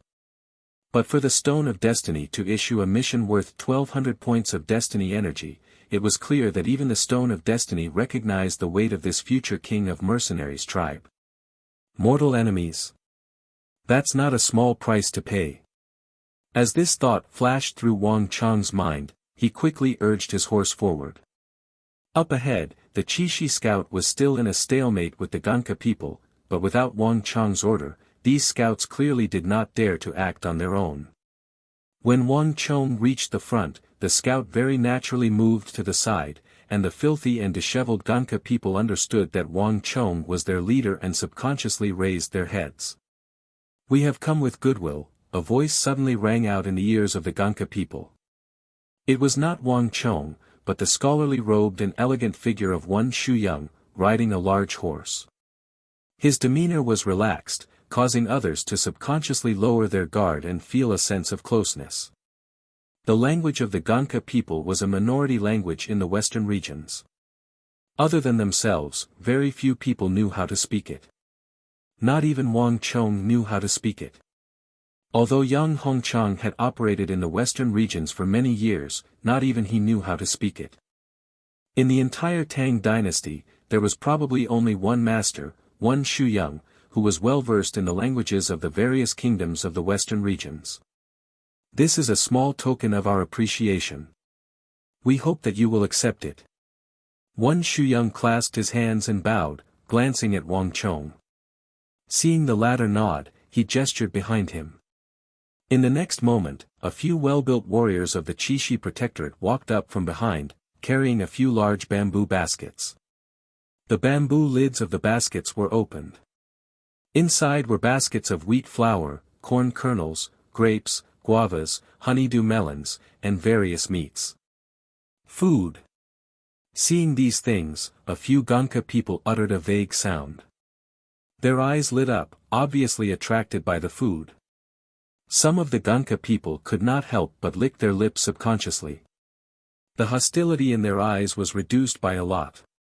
What Mr. Yuan said was right. When Wang Chong saw this, he secretly nodded. Yuan Shusong was a linguist of his generation, and he was even more experienced in the Western region. He had spent most of his life in the Western region. He had been to every place and every tribe, and he had a deep understanding of them. In this aspect, even Yang Hongchang could not compare. This time, it was Wan Shuyang's suggestion to use food instead of gold to communicate with them first before negotiating with them. Only Wan Shuyang could take into account these detailed aspects. Reality had proven that this method was indeed effective. What do you want? We, the Gonka people, have nothing to offer you. One of the Gonka people immediately stepped forward to negotiate with Wan Shuyang. This food is just a small token of our appreciation. It's also a gift for our first meeting. This time, we're here to ask for your help. This is our leader. Wan Shuyang spoke in a refined manner. As he spoke, he turned his head to look at Wang Chong beside him. His unique temperament had taken effect. The rejection of the few Gonka people became weaker. They were no longer as hostile as before. Please tell your leader that I want to hire the Gonka people as my allies. At this moment, Wang Chong suddenly spoke. He did not speak in the language of Middle-earth. Instead, he spoke in the language of the Gonka people. This was something that Wang Chong had learned from Wan Shuyang. If you agree, we can provide the Gonka people with generous rewards. Pa! Wang Chong made a gesture and another basket was opened. However, this time, it was not filled with food. Instead, it was filled with gold. When the dazzling gold light shone out, the expressions of the few Gonka people changed. The living conditions of the Gonka people were harsh. They had never seen such a large amount of gold. Wait a moment. I'll go and ask the leader. One of the Gonka people did not say anything else. He immediately turned around and left. They watched as he dashed away and entered a small tent in the distance. Wang Chong and Wan Shuyang exchanged glances. Neither of them said anything. If there were no surprises, that should be the place where the king of Gonka lived. I wonder if it's that person. A thought flashed through Wang Chong's mind as he rode the white-hoofed shadow and gazed at the clusters of shabby tents. Heroes were created by the times. The world was filled with crouching tigers and hidden dragons. It was not as simple as people thought. Just like the outbreak of the apocalypse, the Central Plains first discovered that the world's #1 cavalryman, Wuxia, was hiding in a barren mountain village in the northwest with only mountains and trees. In the western regions, there were also existences that made people raise their eyebrows. Before they could truly reveal their abilities, they were looked down upon by everyone. But when a calamity swept across the world, no one could hide themselves anymore. Everyone's secrets would be exposed. The king of Gonka was the most legendary existence that Wang Chong knew of in the western regions. Back in the day, Wang Chong was known as the War Sage. He was the most legendary existence in the Central Plains. Wang Chong had used his own life and blood to forge a legend that belonged to him. However, even though he was known as the War Sage, Wang Chong and the king of Gonka of the western regions had never met. They did not have much interaction. The reason was simple. This king of Gonka had fallen during the early stages of the calamity. The Gonka people were brave, fierce, fearless, and loyal. Even in the most disadvantageous of situations, they would never retreat and would fight to the last man. This was their strength and the respect of others. But at the same time, it was also their weakness. They were used by others. In the end, the entire Gonka people died in battle. Orphans and widows were also taken by other tribes after the men died. All the wealth that the tribe had accumulated was taken away. Since Wang Chong had been reborn, he naturally would not allow such a thing to happen again. Moreover, with the Battle of Talas at hand, Wang Chong needed powerful allies who could fight fiercely and would not betray him. Tap. Tap. Tap. The Gonka people left as quickly as they came. In just a few moments, they had arrived in front of Wang Chong's group. Chapter 861. Ah! Wan Shuyang was dumbfounded. He had never expected that the leader of the Gonka people would reject them so cleanly without even showing his face or meeting them. Wan Shuyang turned to look at Wang Chong, not knowing what to say. The other party had clearly refused to make contact. No matter how many methods of persuasion they had, it was useless. Wang Chong also raised his eyebrows, but he was not too surprised. As expected of the arrogant king of mercenaries, Wang Chong smiled inwardly. He did not care too much. The king of Gonka's arrogance was famous in later generations. Although the Gonka people were mercenaries of the western regions, not everyone would accept the offer. Everyone was dressed in Han Chinese attire. It would be strange if the Gonka people agreed to it for the first time. It's all right. These are for you.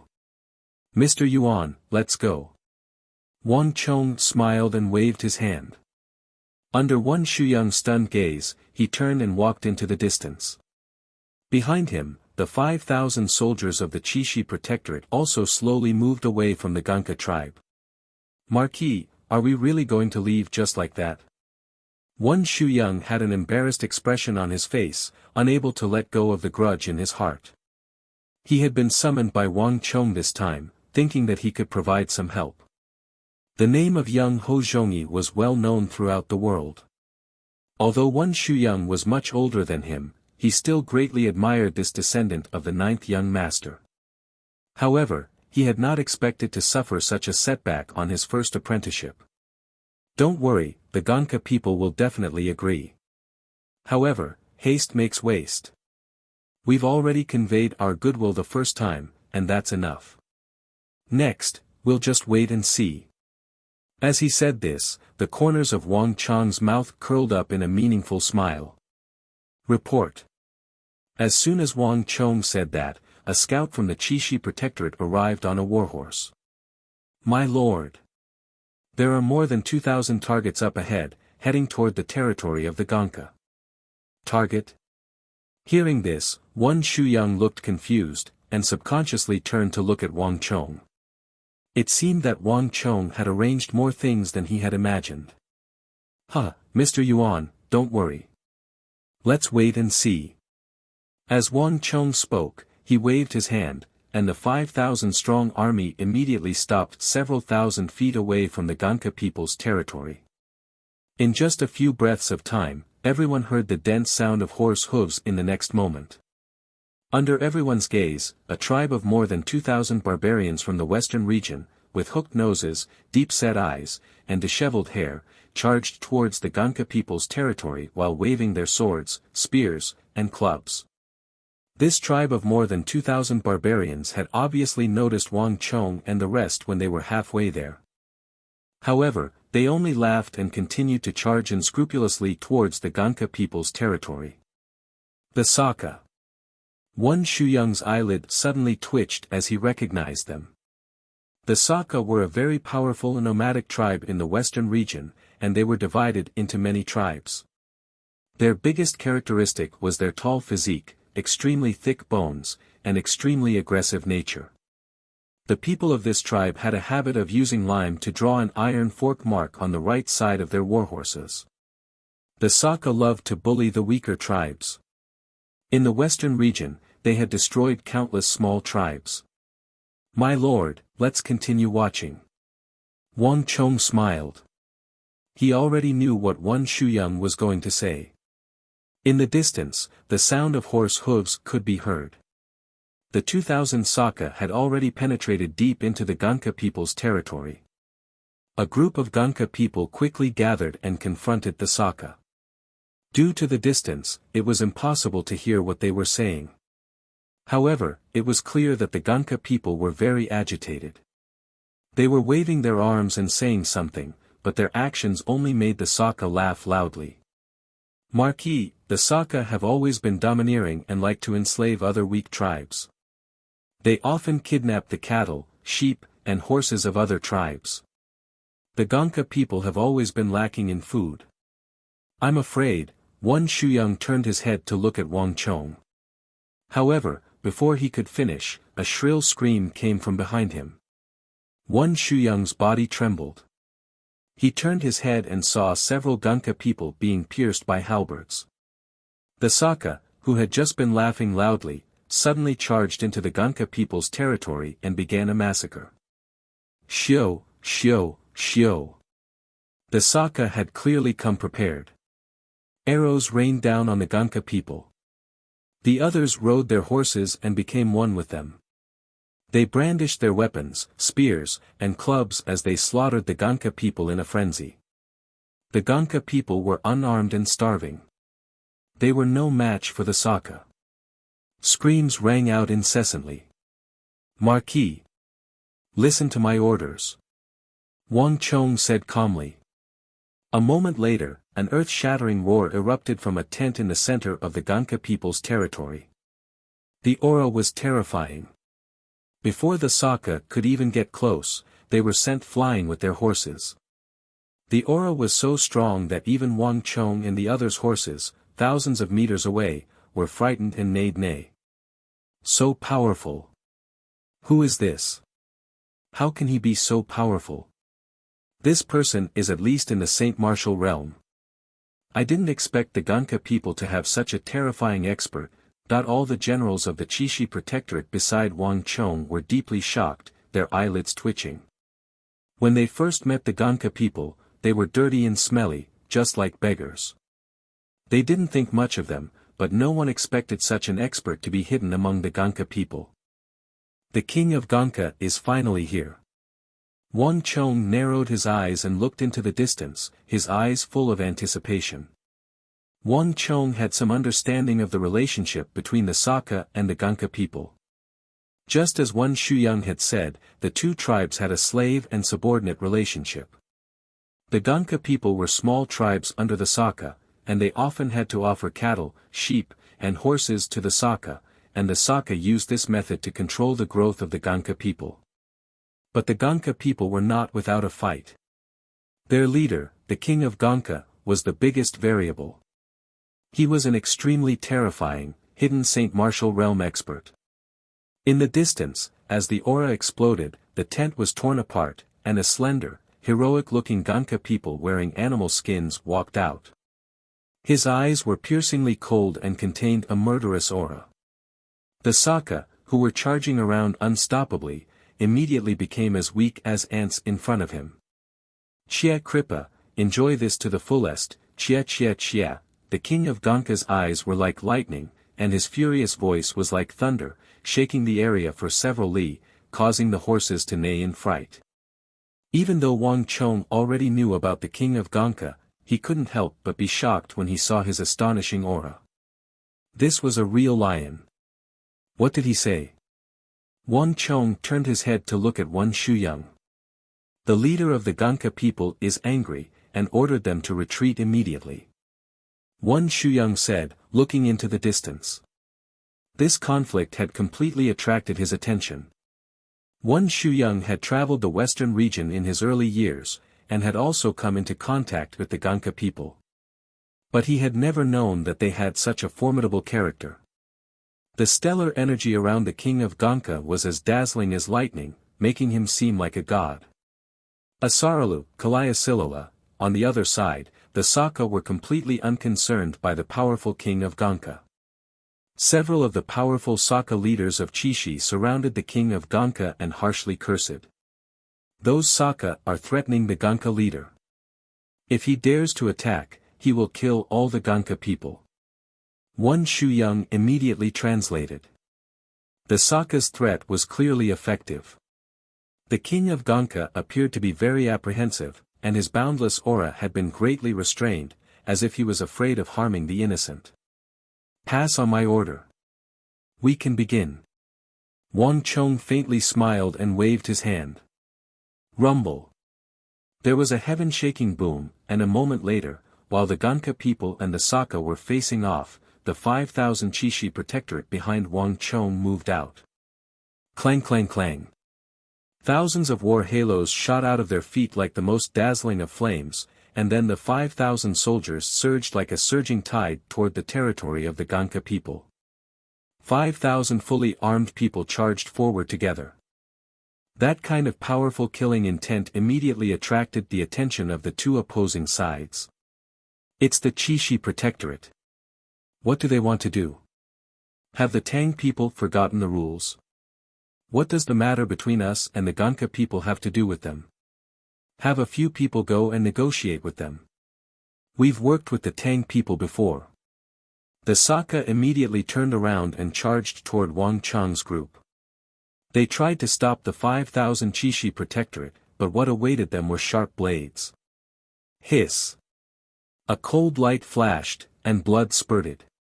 The Saka opened their mouths, and before they could make a sound, their heads were separated from their bodies. They fell from their war horses, and blood spurted all over the ground. Seeing this, all the Saka were stunned. No one expected that the Tang dynasty's army would actually dare to attack them, and to help the filthy wild boars of the western region. These bastards! They actually dare to attack us. How dare they break the rules? Kill them! The Saka's eyes were bloodshot. No matter how slow they were to react, they knew that the Tang people were coming for them. In just an instant, blood gushed up their heads, and their faces turned red. They waved their weapons, roared, and charged toward the 5,000 Chishi protectorate. Chapter 862.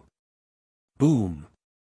With a loud bang, the Ganka people watched in shock as the 2,000 Saka and the 5,000 Chishi protectorate soldiers crashed into each other like a black tide.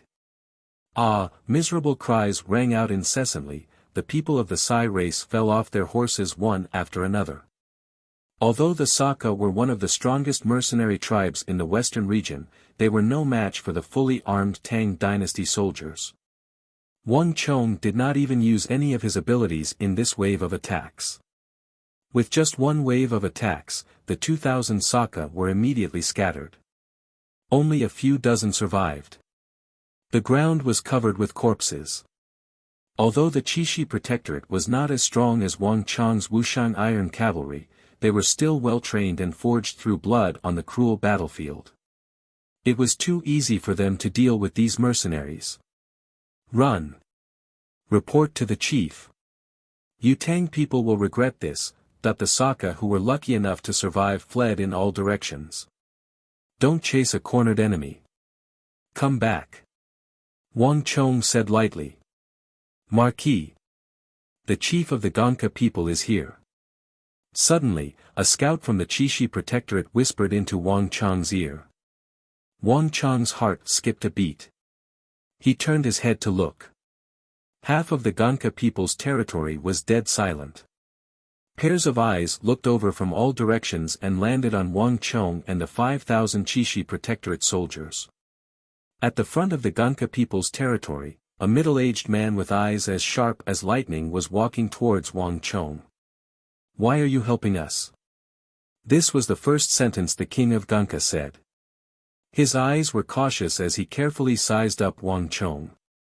He did not look as happy as he imagined. Wan Shuyang opened his mouth, wanting to say something but hesitating. Do you know that your help has brought disaster to me?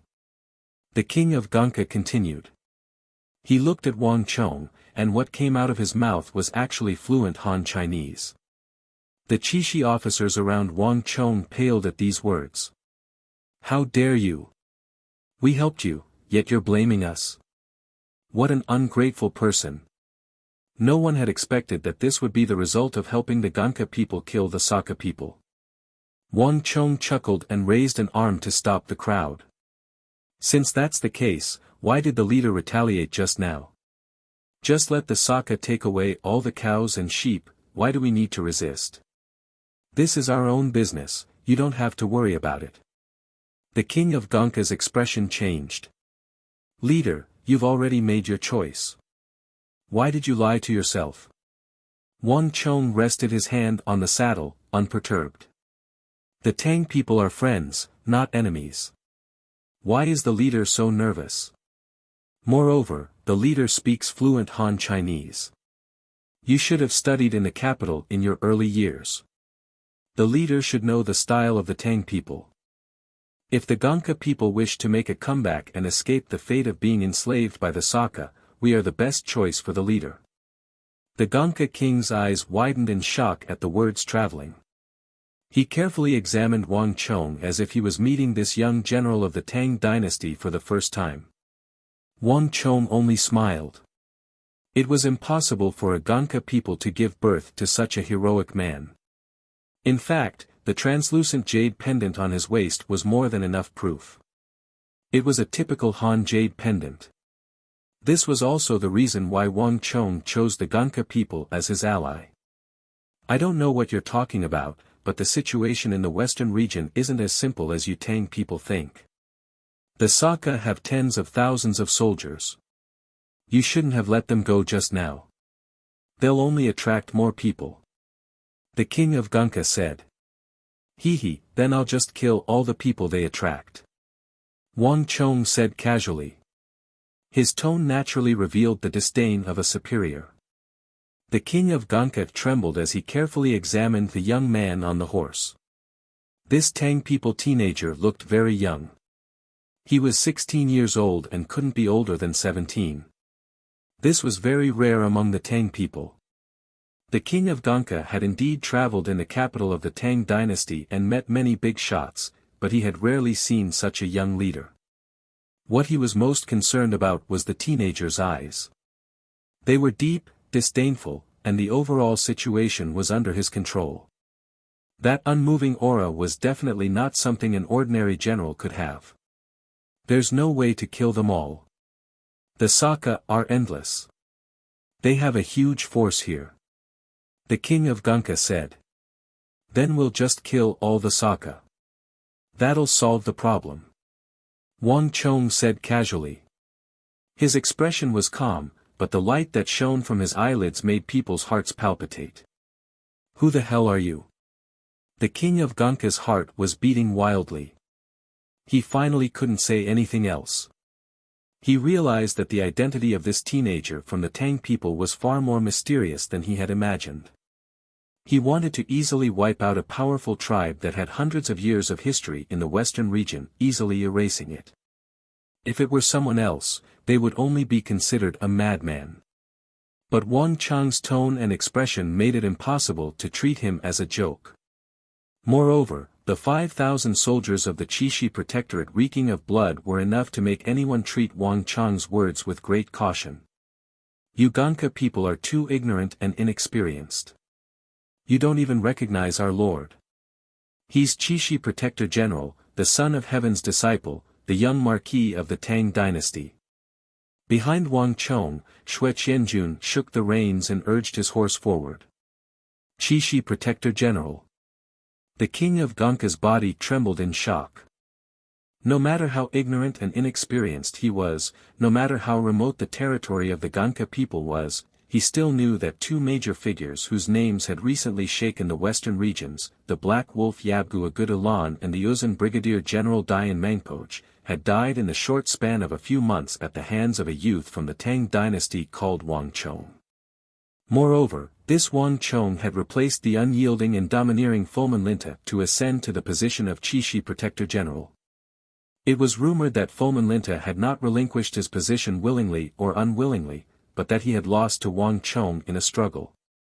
In short, there were many legends about him, each one extremely mysterious. The king of Gonka had never imagined that the youngest protector general of the Tang dynasty would appear before him. So it was him. The king of Gonka's mind was deeply shaken. He had been waiting for a chance for many years. If he could obtain the help of the Tang dynasty's Qixi Protector General and the tens of thousands of Tang soldiers, the Gonka people might truly be able to break free from the slavery of the Saka and change the humiliating status of the Gonka people that had remained unchanged for centuries. Rumble. Just as they were deep in thought, the earth suddenly shook like a sieve. At the same time, a frenzied aura appeared in everyone's perception. Wang Chong and the king of Gonka turned their heads and saw howls coming from the west, dust rising into the air.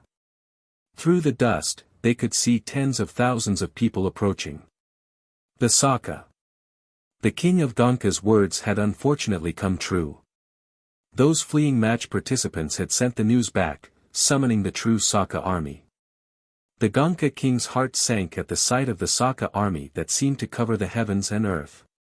He had never worried about his own safety, but for his people, Shui Qianjun, distribute the weapons and armor you've prepared to them. At this moment, a voice rang out in the king of Gonka's ears. Shui Qianjun and several dozen Qixi Protectorate soldiers strode forward and threw metal chests in front of the king of Gonka. The chests opened to reveal countless sets of armor and gleaming weapons. In the distance, tens of thousands of Saka soldiers were charging in like a tsunami. However, at the forefront of the army was a pure white Saka steed. On its back was a Saka leader in his 30s, his muscles bulging and his back covered in scars from swords and sabers. People of the Tang dynasty, we Saka have never had any grudges with you, so why are you helping the Gonka people kill our people? The Saka leader led a few of his subordinates and flew over. He ignored the king of Gonka and stared straight at Wang Chong. His gaze was fierce and filled with murderous intent. The Saka were the strongest among the mercenaries, so they were not afraid of even the government army. Heh! Wang Chong's lips curled into a smile as he slowly urged his horse forward. Under the gazes of countless people, he finally revealed his true purpose for coming here. Because I want to borrow you Sai people to pass on a message. All the fickle mercenary tribes have only one path, death. That's what will happen to the Saka. Wang Chong's words were deafening, and everyone was stunned. Even the king of Gonka was shocked.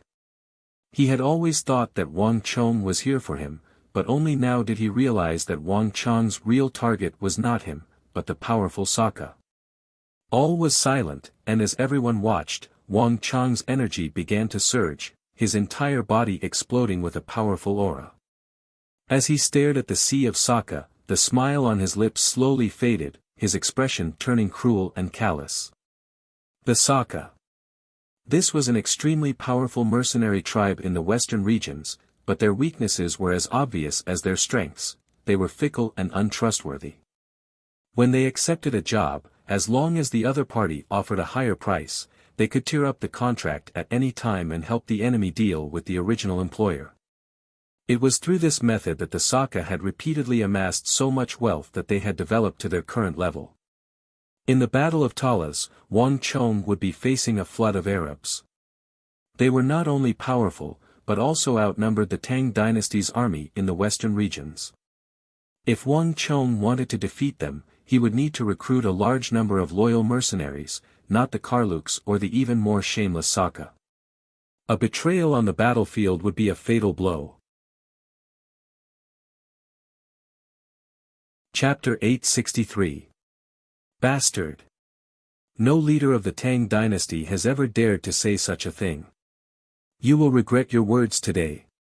When the leader of the Saka heard this, he was so angry that his whole body trembled. His face darkened. After saying this, he immediately turned around and left. Kill. Behind him, tens of thousands of Saka cavalry roared like a tsunami. Their eyes were bloodshot, and they were filled with murderous intent as they charged forward. The times had changed. In the past, the Saka would have never dared to recklessly declare war on the Tang dynasty, or at least not so decisively. But everything had changed. Great General Gao Xianji of the 4 garrisons of Anxi had led more than 70,000 foreign and Han soldiers, including more than 30,000 of the Anxi Protectorate army, into Talas. The map of the western regions had already changed. This was an era of change, and a single Qixi Protector General was not enough to make the Saka fear him. After all, this was their home. Rumble. The warhorses got closer and closer, their heavy hooves stomping on everyone's hearts, placing a heavy pressure on them. All the Gonka people had already donned the armor that Wang Chong had delivered, taken up their weapons, and gathered behind the king of Ganka. A short distance away, the 5,000 soldiers of the Chishi Protectorate army were standing in formation, motionless and imposing like a mountain. A storm was brewing, and all of them understood that they were facing an unprecedentedly powerful foe. This was a battle where they had a massive disparity in numbers. 200 steps, 100 steps, 50 steps, they were getting closer and closer. Kill! The tens of thousands of Saka viciously roared at the same time, but just when their morale was at its peak, Wang Chong faintly smiled and finally struck out at the overwhelming number of enemies. Boom! Halos clattered and clattered, and in the blink of an eye, one blazing halo after another shot out of Wang Chong's body and engulfed the battlefield. The bane of the battlefield halo. A white light flashed, and in the blink of an eye, Wang Chong's bane of the battlefield aura, which had reached the peak of the third tier, burst out of his body. Like a storm, it enveloped all the Saka. Clang clang clang. Under everyone's shocked gazes, the tens of thousands of Saka cavalry were like a punctured ball, their cultivation level dropping again and again, instantly weakening to an unbelievable level. At that moment, all the Saka people turned as pale as paper, while all the Ganka people were energized. Kill! In an instant, like a landslide, all the Ganka people along with the 5,000 Chishi Protectorate swarmed out, charging towards the Saka army that was in chaos. In this world, other than the best cavalry, no one could resist the 3 layers of the bane of the battlefield aura, including the Saka. Ah! Faced with the combined attack of the 5,000 Chishi Protectorate and the Ganka people, the 30,000 Saka soldiers were completely routed. Amidst the blood-curdling screams, blood flowed like rivers, and corpses were strewn everywhere. 3 days later, a piece of news shocked the entire western regions. The Saka, one of the most powerful mercenary tribes of the western regions, had been defeated by the joint attack of the Tang dynasty's Chishi Protectorate and the Ganka people. The Tang dynasty's fervent supporters of the Ganka people had swept through all the Saka tribes. The Saka men were killed, the women and children taken away, and all the cattle, sheep, and warhorses taken away by the Ganka people. The Ganka people, who had always been called filthy boars by the tribes of the western regions, displayed formidable fighting power in their battle against the Saka. They were vicious, tenacious, and fearless of death, completely different from the image of the Prime Minister. Equipped with armor, weapons, and warhorses, not even the Saka were a match for them in a one-on-one battle. This left all the mercenary tribes of the western region stunned. And what shocked these mercenary tribes the most was the words that the Chishi Protector General standing behind the Ganka people had released through the deaths of the Saka. The Saka were exterminated because of their capriciousness and treachery. In the western region, if there were any mercenary tribes that did not abide by their contract and casually betrayed their employer, then the Saka would end up like them. As the news spread, countless mercenary tribes trembled in fear, and those mercenary tribes that had crossed the line were all panicking. The mercenary tribes of the western regions, which had been in a state of chaos, were now deeply intimidated by this matter. At the same time, the rapid rise of the Ganka people made other mercenary tribes see a massive opportunity. After the extermination of the Saka, their treasures, women, and cattle were not taken away by the Tang people, but given to the Ganka people who had helped the Tang people. Danger and opportunity coexisted, and Wang Chong's sudden appearance made the mercenary tribes of the western region see something different. As time slowly passed, Wang Chong, Li Sai, Chen Bin, Cheng Sanyuan, Su Shixian, Zhao Jingdian, Su Yiqin, all of them were like different parts of a war machine, all of them madly operating in preparation for the upcoming battle with the Arabs. The entire world was silent, but in the depths of this silence, there seemed to be a clap of thunder. In the distant northwest, to the west of the northern border of the Yuzhan Plateau, in Greater and Lesser Balar, boom. In front of the city was a towering black city. In front of the city was a towering cliff, and behind it were craggy cliffs. But all of a sudden, a loud noise was heard. The city gate of the easternmost city of Little Balar abruptly opened, and the drawbridge that was rarely lowered was lowered. The drawbridge, more than 1 zhang wide and 10 zhang long, rumbled to the other side of the cliff, connecting the two sides. In just a short while, along with a series of rolling sounds, coal-black carts dragged out from the city gate, fully loaded with Hyderabad ores. Around these carriages were swarmed Sindhi monks, their bodies covered in grime. Behind them were Kong Xian and his 1,000 Wuxian cavalry. The armor on their bodies was crisscrossed and covered with deep and shocking scars made by swords and sabers. There were even gaps and cracks in many places. Through the cracks, one could see that the insides were black, as if they had fallen into a mine full of silt. Compared to when they had first arrived, Kong Xian and the others did not have a complete set of armor on them. It seemed like they had experienced countless battles of life and death. Everyone had injuries on their bodies, and their expressions were haggard. However, their eyes were still bright, and their spirit was like an inextinguishable flame. "We're finally back." As he gazed at the distant Uzan plateau, Kong Xian gave a long sigh. Only he knew what they had experienced in these 20-some days as they ventured deep into Sindhu. As he gazed at the slowly rising sun in the east, Kong Xian felt like he was seeing the light of day once more. "Let's go. General is still waiting for us on the plateau." Kong Xian pointed his sword forward and said to the army behind him. With these last words, Kong Xian suddenly squeezed the horse's abdomen, and with a tjia, he galloped forward. Behind him, the 1,000 Wuxian cavalry followed closely. The 1,000 Wuxian cavalry and 80-some Sindhi monks charged forward in a grand and dusty procession. Behind them, in the Black City, countless figures watched them depart, their faces brimming with respect. In this period of time, only they knew what kind of legend this Tang people army had left behind in the northern Sindhu and Greater and Lesser Balor, and what kind of miracles they had created. These are true heroes. The muscular city lord looked in the direction of the departing group and took off his helmet. With a solemn expression, he gave a respectful bow.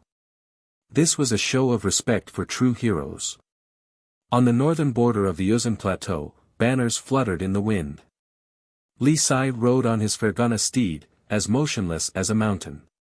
In these 20-some days, Li Sai had silently waited with his 1,000 men, not moving at all.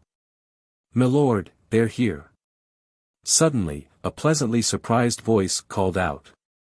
Li Sai's heart skipped a beat as he followed the direction of the scout's finger. At the bottom of the plateau, a meandering convoy was slowly moving towards them. Li Sai immediately recognized the person leading the convoy. "It's Kong Xian." After standing on the plateau for so many days, exposed to the elements, Li Sai was like a rock, his face unchanging. But when he saw Kong Xian's convoy, a hint of joy appeared on Li Sai's face. Hyderabad ore.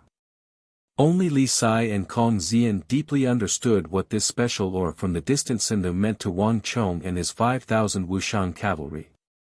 A Wuxian cavalry that lacked Wuxia steel weapons could not truly be considered the world's best cavalry. Without these invincible and terrifyingly sharp weapons, the Wuxian cavalry would not be able to display their full strength, and they would not be able to reverse the tides in the battle to the west of the Tsong Mountains and deal with those unprecedentedly powerful foes.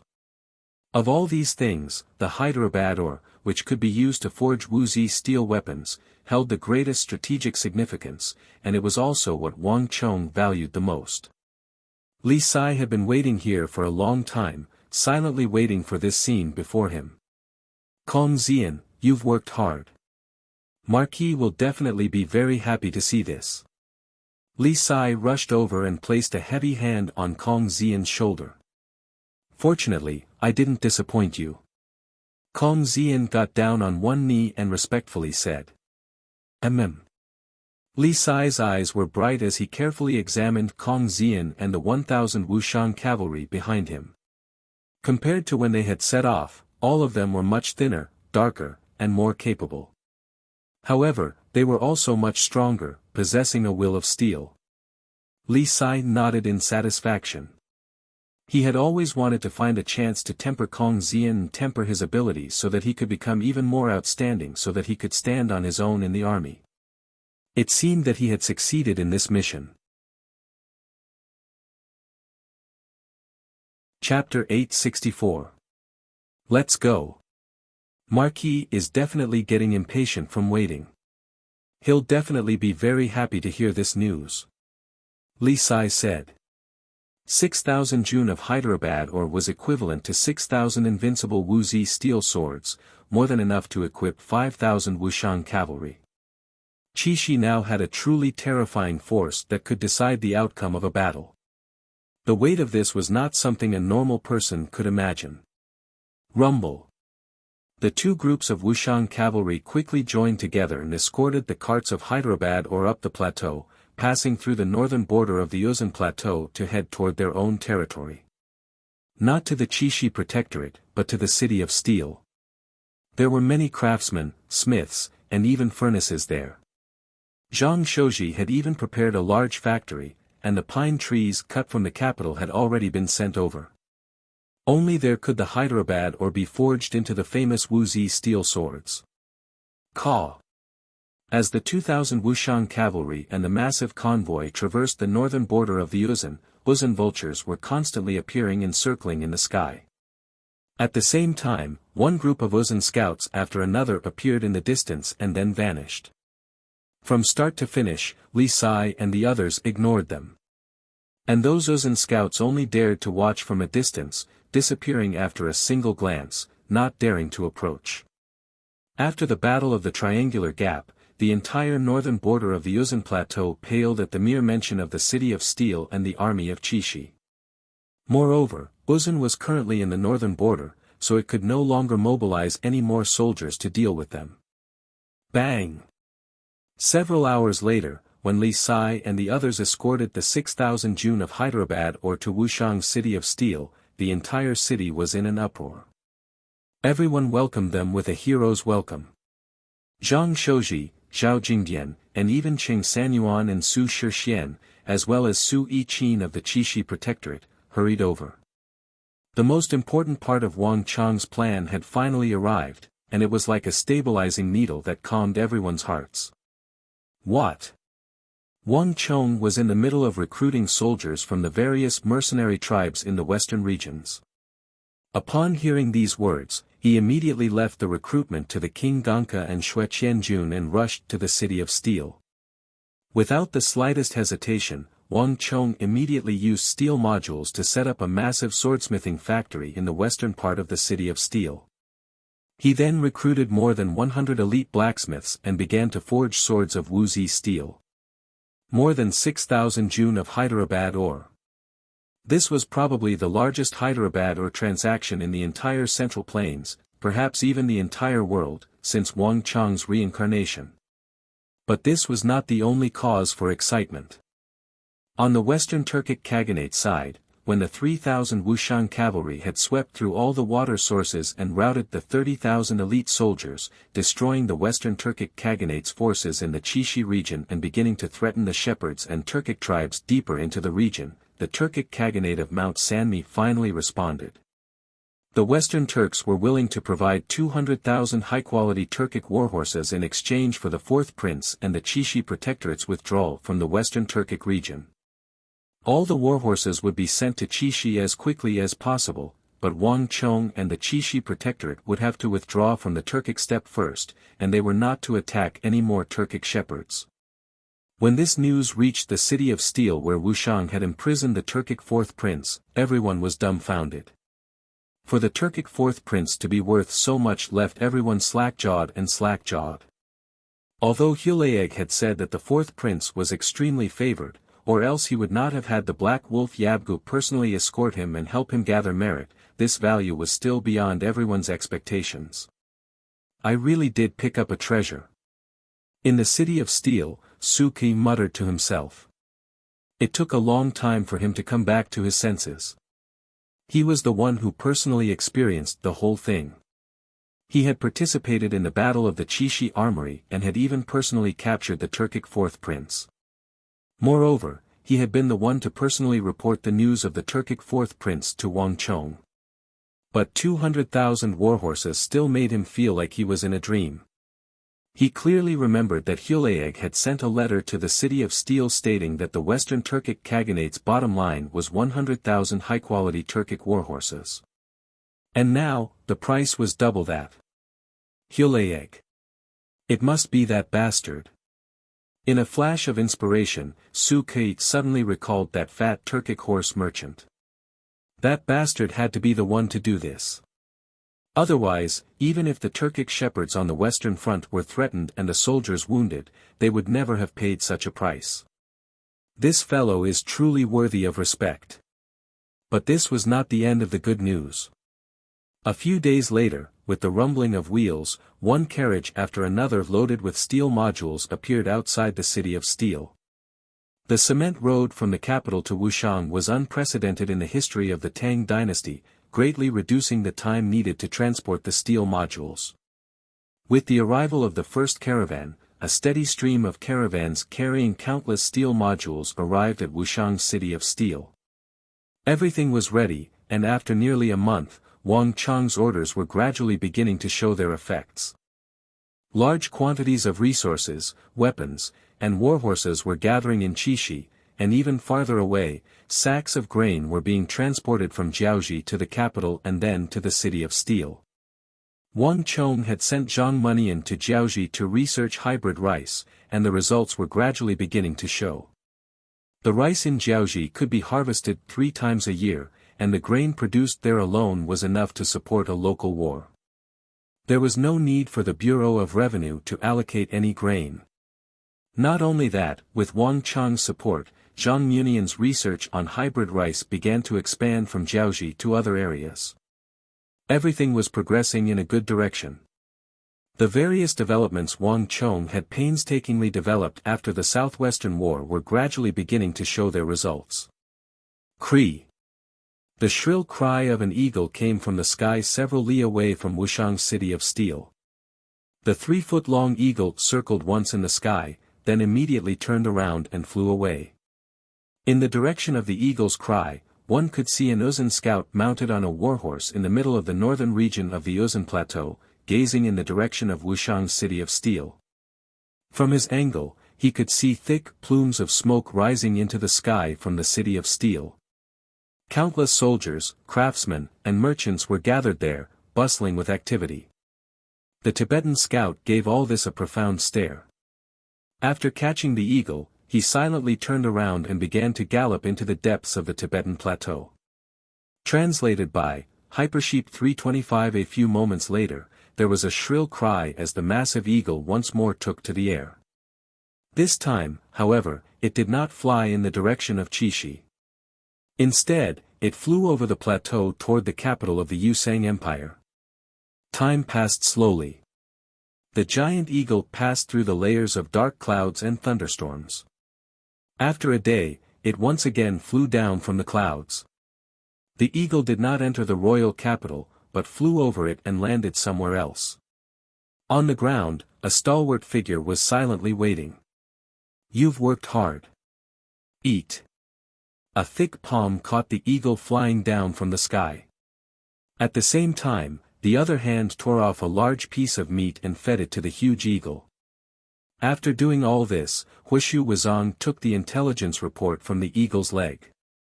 After glancing through it, he walked over and handed it to another figure. "That brat truly is the greatest foe of our Uzun Empire. As expected, he's going to take action again now that Anshi is in trouble." Dusong Mangpoj took the letter and carefully read it, his expression turning even more unsightly as he gave a deep sigh. "Alas, in the Battle of the Triangular Gap, we lost all our soldiers in the north. We no longer have the strength to threaten him. Otherwise, we would have definitely made some trouble for him." Dusong Mangpoj's face was filled with regret. As a famed general of the Uzun Empire, he had never suffered such a major defeat even when he was in a stalemate with the Big Dipper Great General Geshu Han in Longxi, but he had lost to Qixi's Wang Chong. Now that he thought about it, he realized that he had still been too impulsive. This was the greatest shame of his life. It's too late to say these things now. We've lost, and the Western Turks have also lost. There's no one left in Qixi that can threaten him. The Tang dynasty is now the sole power. If we can't stop them, our Uzun soldiers will never be able to charge out of the plateau again. Wuxia Wuzong nodded. The current development is exactly the same as what he said back then. Let's go. If we want to defeat that brat, cut off the Anxi Protectorate Army's reinforcements, and deal a heavy blow to the Tang dynasty's power in the western regions, he's the only one who can do it. A hint of respect appeared in Dusong Mengpo's eyes as he nodded and walked with Wuxia Wuzong toward a nearby steel building on the outskirts of the royal capital. In the Uzun Empire, very few buildings made of pure steel could be found, except in one place. The prison. After showing their tokens, the two great generals of the Uzun Empire began to descend the stairs into the gloomy prison. The prison was damp and gloomy, the only source of light being the torches that hung on the walls every 4 feet. In the light of the torches, the jailers pressed against the walls as if they had been petrified. Only their vicious gazes proved that they were still breathing. Wuxia Wuzong and Dusong Mengpo were in a complicated mood, but they said nothing as they followed the corridors into the depths of the prison. It was so quiet that one could hear a pin drop. In the deepest part of the prison, in the only cell, the two saw that person. Separated by the bars of the cells, they could see that the man was sitting dejectedly, his hair disheveled and his clothes in rags. Because he hadn't washed himself for a long time, his body exuded a pungent odor, but he seemed to be completely unaware of it. He was muttering to himself, his eyes fixed on the ground, oblivious to the outside world. Chapter 865. Wuxia Wuzong and Dusong Mengpo could understand some of these things, but they could not understand the vast majority. However, when the two top generals of the Uzun Empire looked at the runes and symbols on the ground and the madman in the cell, they did not look down on him at all. Instead, their eyes were filled with respect. That was because the madman in front of them had another identity. Uzun, the prime minister of the Ngari royal family, Daluan Ruozun. Ever since the defeat, Daluan Ruozun had been imprisoned in the depths of this prison. Other than imperial great generals like Wuxia Wuzong and Dusong Mengpo, no one else had ever been able to touch him. Dusong Mengpo and Daluan Ruozun belonged to different royal lineages and rarely interacted with each other. All he knew was that Dusong Mengpo was skilled in strategy and intelligence. When he had first met Wuxia Wuzong underground, Dusong Mengpo had not dared to believe that this disheveled prisoner who was babbling madly and behaving strangely was that refined and elegant prime minister of Ngari. Dusong Mengpo had come brimming with anticipation, but he had returned disappointed. He had been deeply disappointed by Wuxia Wuzong's plan to defeat Wang Chong and the Tang dynasty. Only when the Battle of Talas broke out more than a month ago did Dusong Mengpo realize that he had been gravely mistaken. How long has the Prime Minister been in this state? Dusong Mengpo summoned a jailer and asked. General, it's been more than 2 hours, and he can't hear anything.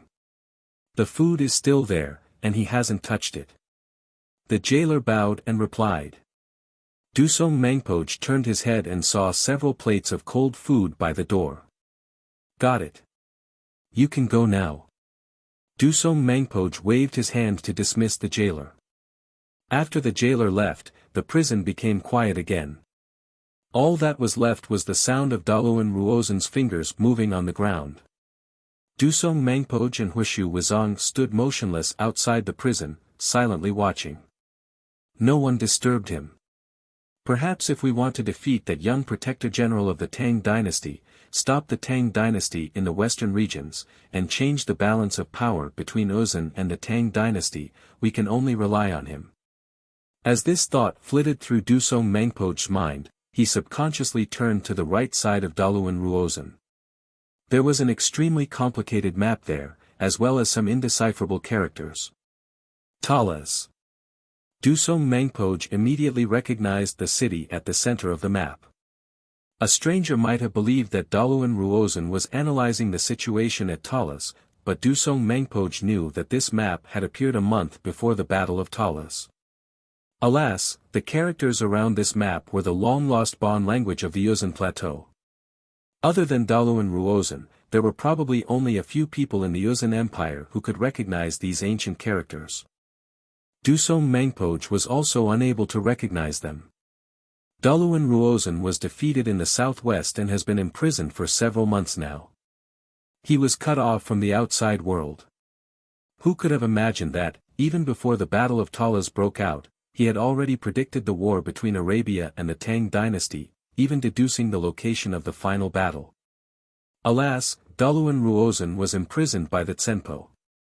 Otherwise, with his abilities, everything might have been different at the Battle of the Triangular Gap, and Dayan Mengpoj wouldn't have needed to die. A hint of sorrow appeared in Dusong Mengpoj's eyes as he thought of Dayan Mengpoj. This was probably an eternal pain in his heart. Time slowly passed, and after some time, Daluan Ruozhen's body suddenly trembled. Dusong Mengpoj and Huishu Wuzong trembled, immediately knowing that Daluan Ruozhen was about to awaken. "You've come." Daluan Ruozhen said without raising his head. "Prime Minister, everything is as you expected. That youngest son of the Wang clan has defeated Fulman Linta and taken the position of Qixi Protector General. In addition, Anxi Protector General Gao Xianji has been surrounded by the Arabs. Right now, that youth of the Tang dynasty is preparing to march on Talas with all his might." Huishu Wuzong said from outside the prison. "Prime Minister, are you really not going to come out?"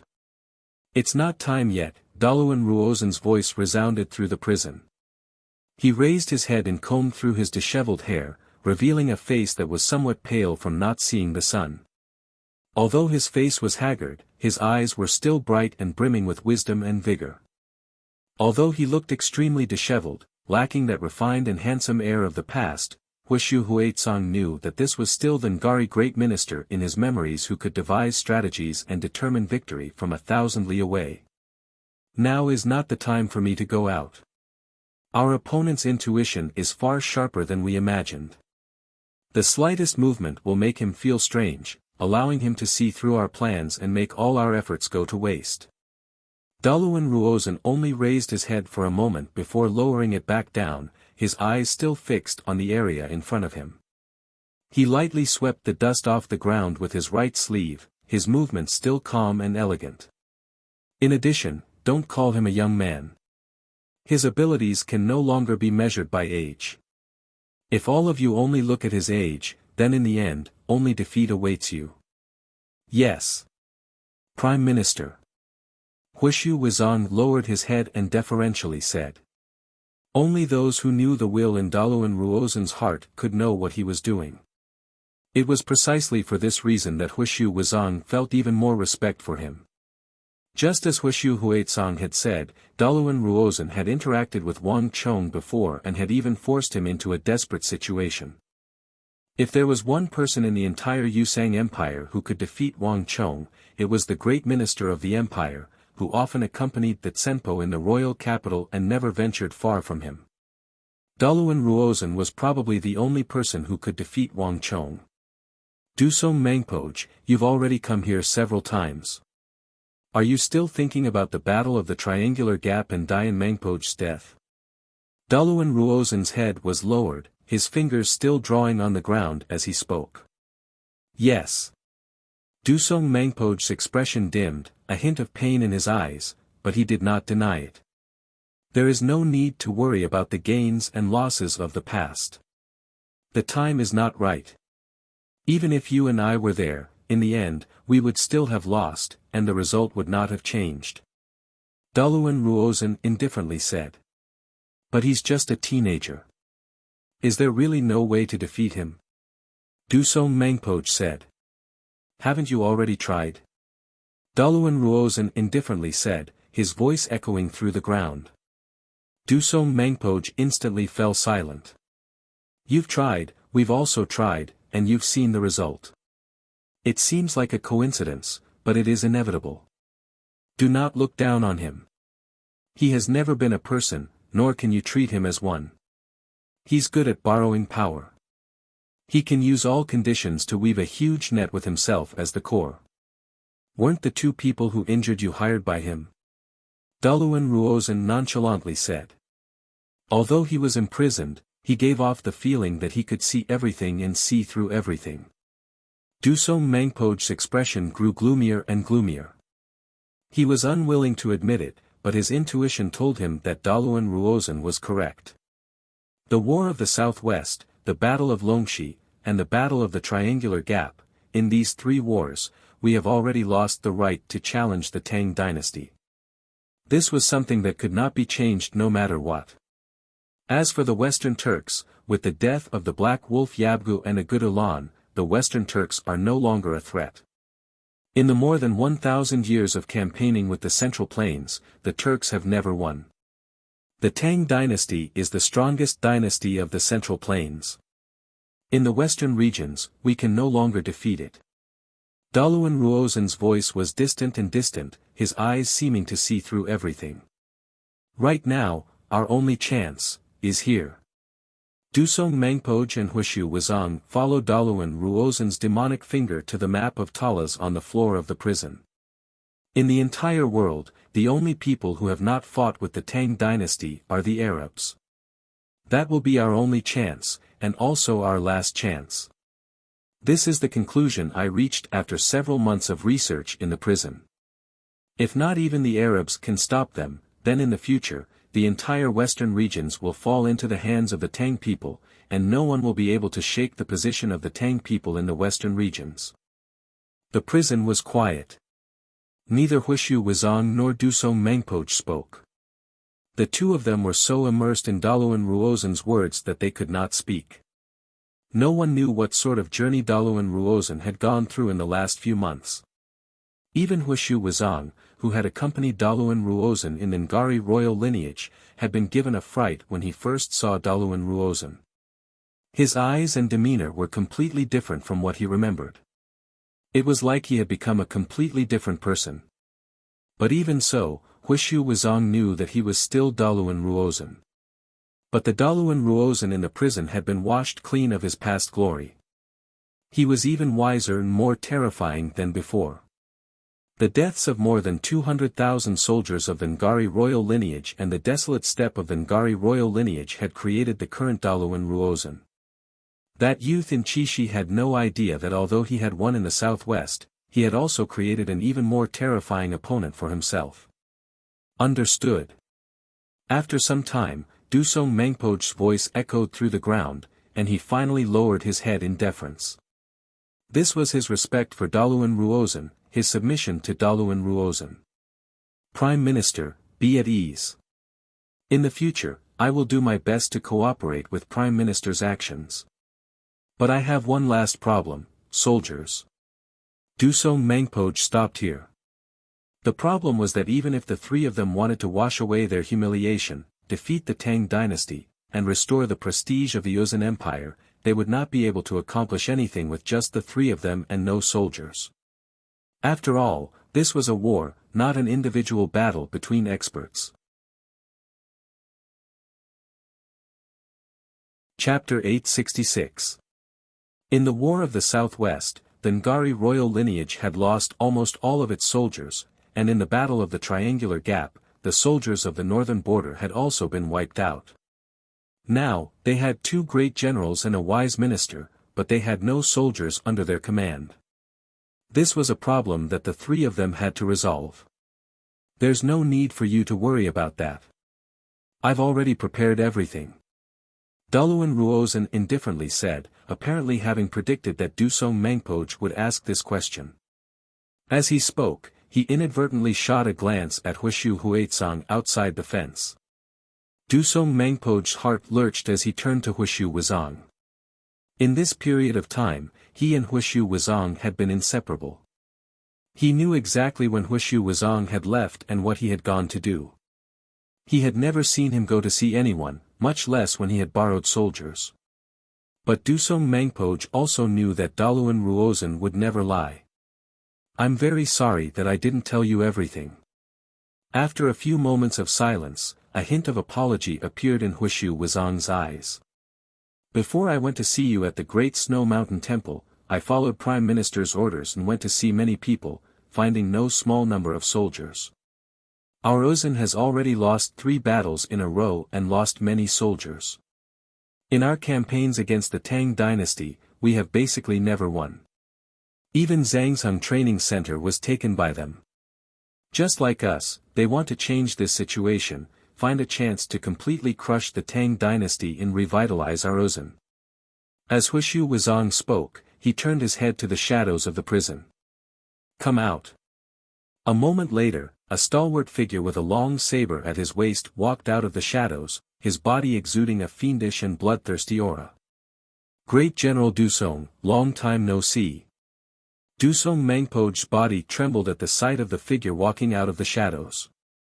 In a flash, he seemed to understand something, and a look of relief appeared in his eyes. Several days later, early in the morning, in a forge in the western part of the city of Steel, all the craftsmen had been cleared out. All light sources had been blocked, leaving only Wang Chong standing in the forge. Around him were mountains of Wuxia steel swords, all of them roasting on burning pine branches. These peerless treasured swords that would make everyone crazy and infatuated in the future were still black and unremarkable.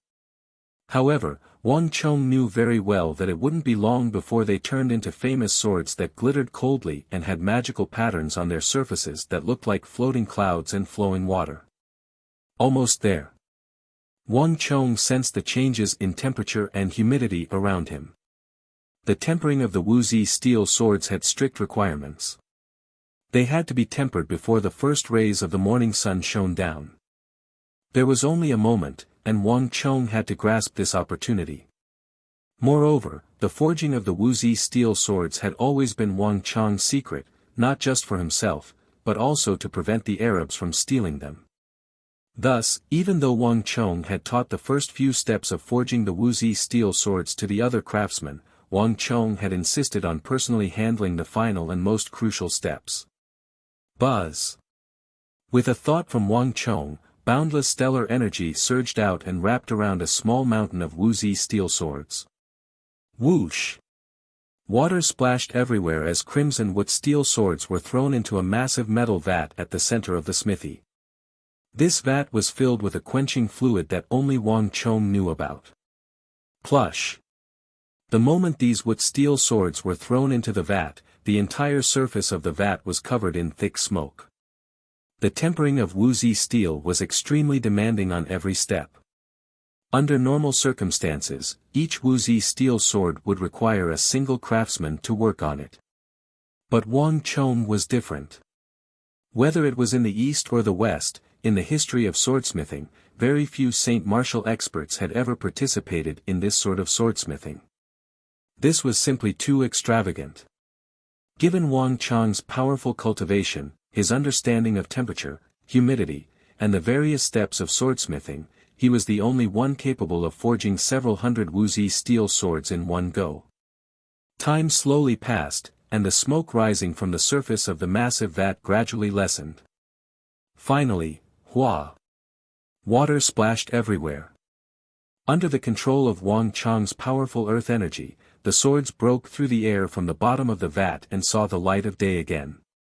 Under the weak sunlight, nearly 500 swords were like a school of sharks swimming in the air, rolling, and shuttling back and forth, reflecting rays of silvery white light. That sharp light made one feel as if their eyes were about to be split open. When the sunlight shone on the sharp edges of the swords, it seemed to be cut in half. This scene would amaze anyone who saw it. Wuxia steel swords. Under the control of Wang Chong, nearly 500 of the most precious Wuxia steel swords were finally born. In the entire world, this was something that only he could do.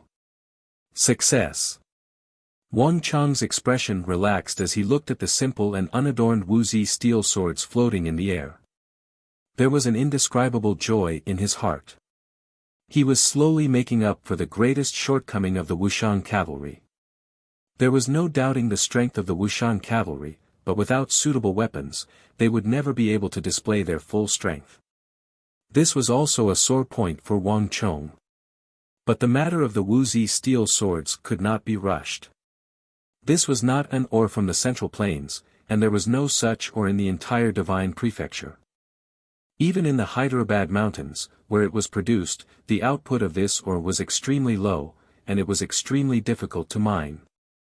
If not for the excellent foundation that Wang Chong had laid down and the Sindhi's fear of losing a major customer like Wang Chong to the Arabs, obtaining 6,000 jun of Hyderabad ore in one go would have been impossible. With these Wuxia steel swords, I really can contend against the Abbasid Caliphate's Mamelukes. Even if I can't outnumber them, it doesn't matter. Wang Chong extended a hand and grabbed a sharp Wuxia steel sword from the air. Su Kui, come in. You can distribute these Wuxia steel swords to your brothers. Wang Chong didn't even raise his head as he spoke. With a whoosh, 500 Wuxia steel swords were neatly placed on the ground. After doing all this, Wang Chong turned and left. A single batch of Wuxia steel swords could only be forged each day. If he missed this period of time, no matter how strong Wang Chong was, he would not be able to forge any more. Yes, Marquis. As Wang Chong walked out, Su Kui, who had been standing guard this entire time, raised the curtain and quickly walked in. Congratulations to user. You have been rewarded with 2,000 points of destiny energy. At this moment, a familiar voice rang out in his mind. Wang Chong was alarmed by the Stone of Destiny's warning and stopped in his tracks. What's going on here? Why would I suddenly be rewarded with destiny energy? This was not the first time Wang Chong had forged Wuxia steel swords, and this had never happened before. But Wang Chong quickly realized that he was wrong. The Stone of Destiny's reward had nothing to do with Wuxia steel swords. Nay. Before Wang Chong had even left the forge, a fierce neigh resounded over the city of steel. At first, it was just one or two, but soon, thousands of warhorses neighed together. Rumble. The ground of the city of steel shook and shuddered as tens of thousands of warhorses charged toward the city of steel and surrounded it. This is, with no time to think, Wang Chong shot out of the room like a bolt of lightning. Passing through the open city gate, he saw a sea of people outside, many craftsmen having heard the commotion and come out. As Wang Chong walked out of the city, he followed the gazes of the crowd and saw thousands of steeds neighing outside the city. As far as the eye could see, it was a vast expanse, like an ocean. A rough estimate put the number of warhorses outside the city at least 100,000. Ha ha, Marquis, I'm back. A burst of brash laughter attracted Wang Chong's attention. Hulayeg was riding a warhorse, happily waving his arms at Wang Chong. Although there were so many people outside the city, Hulayeg had still recognized Wang Chong. Gallop. Hulayeg's skillful horsemanship allowed him to gallop past one warhorse after another. When he was still 10 some zhang from the city gate, he leaped up and steadily stopped at Wang Chong's side. Marquis, I didn't disappoint you. I brought the warhorses back. Hulayeg chuckled and made a comical bow, a fawning expression on his face. I brought all 200,000 warhorses. I heard that Marquis is preparing to go to Anshi, so these warhorses should be of use. That's right, the Western Turks originally wanted to use mountain horses, but I secretly swapped them out. There are 10,000 mares and 10,000 stallions here. In the future, Marquis will be able to establish his own horse farm. Not bad. Wang Chong's eyes brightened in delight as he patted Hulayeg on the shoulder. You've truly rendered a great service this time. Just as the Central Plains had imposed a ban on the Western Turk salt and iron trade, the Eastern and Western Turkic Khaganates had imposed a strict blockade on the Tang dynasty. Although warhorses could still be traded, all mares and stallions of superior quality were prohibited from being traded, and all the tribes abided by this rule. If Hulayeg really could get him some top-quality stallions and mares that hadn't been sold, then he really would be able to establish his own horse farm and breed his own warhorses. Even though this wasn't an immediate project, it was something that Wang Chong had to do. And the field to the northeast of the Uzan Plateau that he had already occupied was the most natural place to raise horses. Su Kui, take some people and take over these horses. Leave behind the ones we need and have the imperial court take over the other warhorses. Hulaeg, let's go. We'll hold a celebration feast for you today. Everyone will celebrate together. Many thanks, Marquis. Chapter 867. The 200,000 warhorses were quickly delivered to the City of Steel, and as promised, Wang Chong escorted the Turkic fourth prince out. The 3,000 cavalry of the Turkic steppe quickly withdrew. With this, Wang Chong had created the largest ransom transaction in the history of the western regions. Hulaeg, just how did you do it? 200,000 warhorses. That's no small number. Even if that brat's entire body was made of gold, he still wouldn't be worth so much. That's right. Even Marquis was shocked to hear that there were so many warhorses. You have to know that I fought with Marquis in the War of the Southwest, and even at the most intense and dangerous moments of the war, Marquis never once creased his brow. That's not all. Everyone knows that Lady Su has always been methodical in everything she does. Who knows how many resources she's handled? That's an astronomical number. But when Lady Su received the news, she was also shocked. The City of Steel was brightly lit, and the Wuxian cavalry and clan guards who were on good terms with Hulaeg were gathered around a table. One of the jailers asked the people of the City of Steel about the matter that everyone was most curious about. I won't tell you. That's my personal secret. Hulaeg hiccuped as he smiled and kept them in suspense. Hulaeg, just tell us. We're all brothers, so just tell us, another clan guard said. That won't do. It's a trade secret. If I told you, how could I do business in the future? Just keep on guessing. Hulaeg smugly said. The sight of Hulaeg's smug expression made the crowd gnash their teeth in anger. The group of people exchanged glances with each other and immediately had an idea. Come. Hulaeg, you've worked hard. Let us brothers offer you a toast. Come, I also offer you a toast. Brother, I don't respect anyone but you. You've truly rendered a great service. That's right. Everyone, let's toast Hulaeg. The crowd toasted Hulaeg as they toasted him. A person was in high spirits during a joyous occasion, and Hulaeg was feeling very pleased with himself. He did not refuse any of the toasts, downing cup after cup.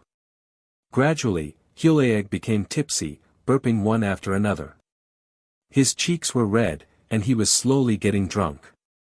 Let me tell you. There's nothing that I can't handle in the Western Turks. For the fourth prince's matter, I've made all the necessary arrangements. In the Western Turks, I can summon the wind and summon the rain, omnipotent.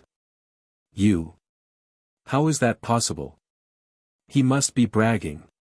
One of the jailers immediately said, deliberately, with a face full of disbelief. Why not?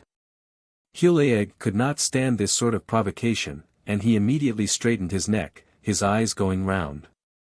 That's because you don't understand. Let me tell you, don't be fooled by Ishbara Khagan's heroic air. In truth, he was born with soft ears. I only needed to make some arrangements with the concubines in Ishbara Khagan's harem, especially the fourth prince's mother, Kaduan, and the matter was resolved. Just think about it. No matter how formidable Ishbara Khagan is, how could he endure a bunch of women constantly blowing wind into his ears? Oh! The crowd was instantly enlightened. They had believed that Hulaeg had some sort of incredible ability, but it turned out that he relied on women. This was completely different from what they had imagined. With the riddle revealed, the crowd immediately lost interest and dispersed. Hey, where are you going? I still haven't finished talking. Hulaeg called out from the back. In the distant court of the Turkic Khaganate to the west of Sanmi. With the fourth prince ascending Mount Sanmi and meeting with the Kaduan mother and son, the matter had come to a successful conclusion. But as the 200,000 warhorses left the Western Turks for Chishi, the Turkic steppe suddenly became much more spacious. Many people couldn't help but feel a sense of loss. But this was the will of the supreme Blackwater Shaman, the decree of the gods. No one dared to object. However, not many people knew that when the night was deep and the sky was filled with stars, in the Khan's tent at the front of Mount Sanmi, two figures were sitting side by side. There was no light in the tent, but the two people's gazes seemed to penetrate the tent and look into the endless distance. "Lord Priest, why did you have me agree to Hulaeg's offer of 200,000 warhorses?"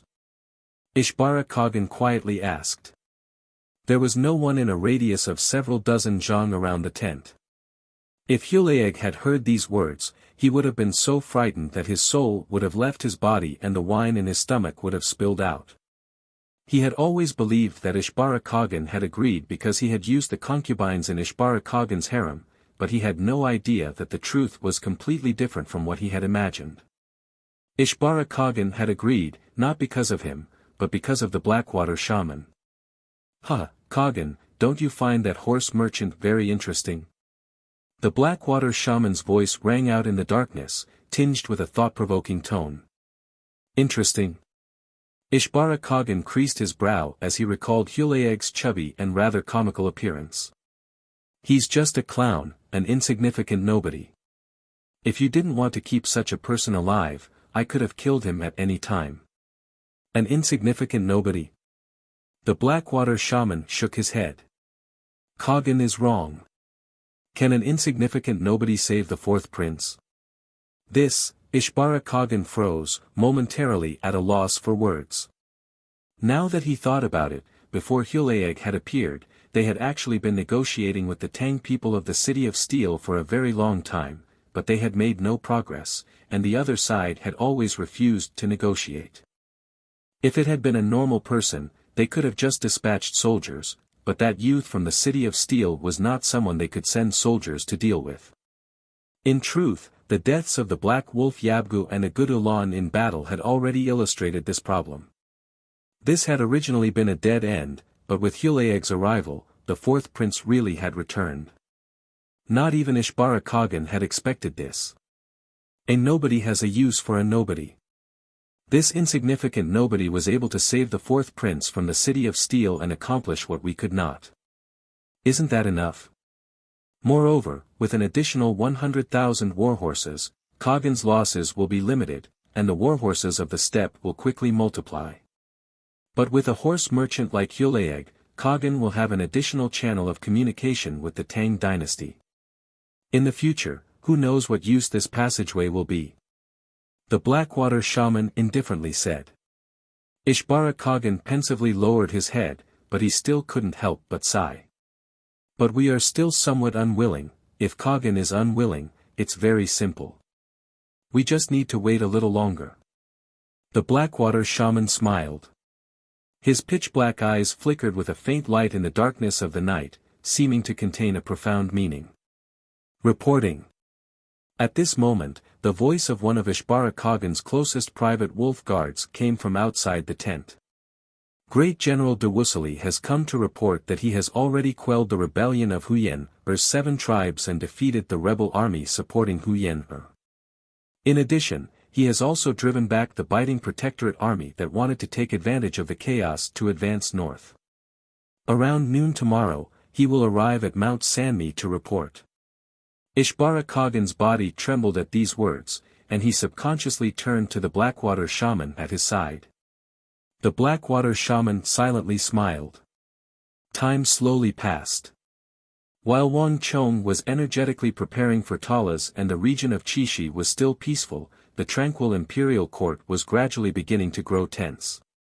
"We can't delay any longer. More than 30 letters have arrived from Anshi requesting reinforcements, and Great General Gao Xianji is still trapped at Talas. The imperial court must send troops as quickly as possible." An official in Taiji Palace yelled, his voice vehement and impassioned. "It's just a minor campaign, and Great General Gao Xianji hasn't lost yet. Chen Han, why are you in such a rush? Do you think that our Grand Tang dynasty can't beat a puny Arabia? Isn't Goguryeo also a tiny country? The Sui mobilized all of its strength, but didn't it still lose? Great General Zhang Shogui is invincible and invincible, but didn't he also stop there? Can the strength of one's military be measured by the size of a country? Great General Gao Xianji has always been skilled in quick battles, but after so long, there's still no news. If something happens, will you be able to take responsibility? Absurd. Does not having news for more than a month mean defeat? If the great general really was defeated, the news would have long since reached the imperial court. Do you not understand such a simple principle? Anxi, Qixi, and Longxi are like lips and teeth, and without the lips, the teeth will feel the cold. If Anxi is lost, Qixi will be lost, and if Qixi is lost, Longxi will be threatened, and then the safety of the capital will be threatened. If the Arabs, Uzan, or the Turks are allowed to march through Qixi and Longxi and reach the capital, it will be a disgrace to the entire Tang dynasty. All of you who are passionately opposing this today will be criminals of the Tang dynasty. I'd like to see just how you'll deal with this when the time comes. The debate in the imperial court was extremely intense. The matter of Talas had not yet reached this stage, and everyone believed that someone of Gao Xianji's abilities would be able to easily defeat the Arabs. After all, based on Gao Xianji's previous record, this war god of Anxi had never been defeated. But reality had developed in a completely different way from what they had imagined. The urgent letters from Anxi were getting more and more urgent, and the 30,000 elite soldiers of the Tang dynasty led by Gao Xianji, all of them armed to the teeth, were still trapped at Talas. If this was just a war on the border, it would have been fine, but this had never been the case. Anxi was the barrier to Qixi, Qixi was the barrier to Longxi, and Longxi was the barrier to the capital. The Tang dynasty had invaded the western regions and the 4 garrisons of Anxi for 2 reasons. One was to expand their territory and display the power of the Tang dynasty, and the other was to protect Longxi and the capital and protect the holy emperor of the Tang dynasty. Chapter 868. Alarmist Talk. The 4 garrisons of Anxi are just a tiny place on the border, and Talas is a city beyond the borders, tens of thousands of li from the capital. Are we going to mobilize all the strength of the entire country to reinforce Anxi every time Anxi is in danger? The western regions is a land beyond civilization, and there isn't a single citizen of the Tang dynasty. Are we going to exhaust the strength of the Tang dynasty for the sake of a group of people beyond civilization? Listening to the argument in the hall, Yang Lu finally couldn't help but shout. Yang Lu was an imperial censor of the imperial court, a typical civil official. Civil officials were all staunch opponents of war, and Anxi's request for reinforcements had been met with many voices in the imperial court, with Yang Lu being the loudest of them all. The military is a matter of national importance. An imperial great general and 30,000 of the empire's most elite soldiers are trapped in Talas. Can we just watch them die and do nothing? Does that mean that we can ignore all the emergency calls at the borders? If something happens and the people are plunged into misery and suffering, who will take responsibility? A titled general walked out from the ranks and said angrily. There was no need for the king of Song to appear at Talas. There had always been many voices in the imperial court advocating war. Whether it was the Sui dynasty, the Tang dynasty, or the previous dynasties, the struggle between civil and military officials had never ceased. The incident at Talas had also sharpened the relationship between the civil and military officials of the imperial court. The crux of the matter is that the War of the Southwest has only just concluded, and the protectorates are still recuperating.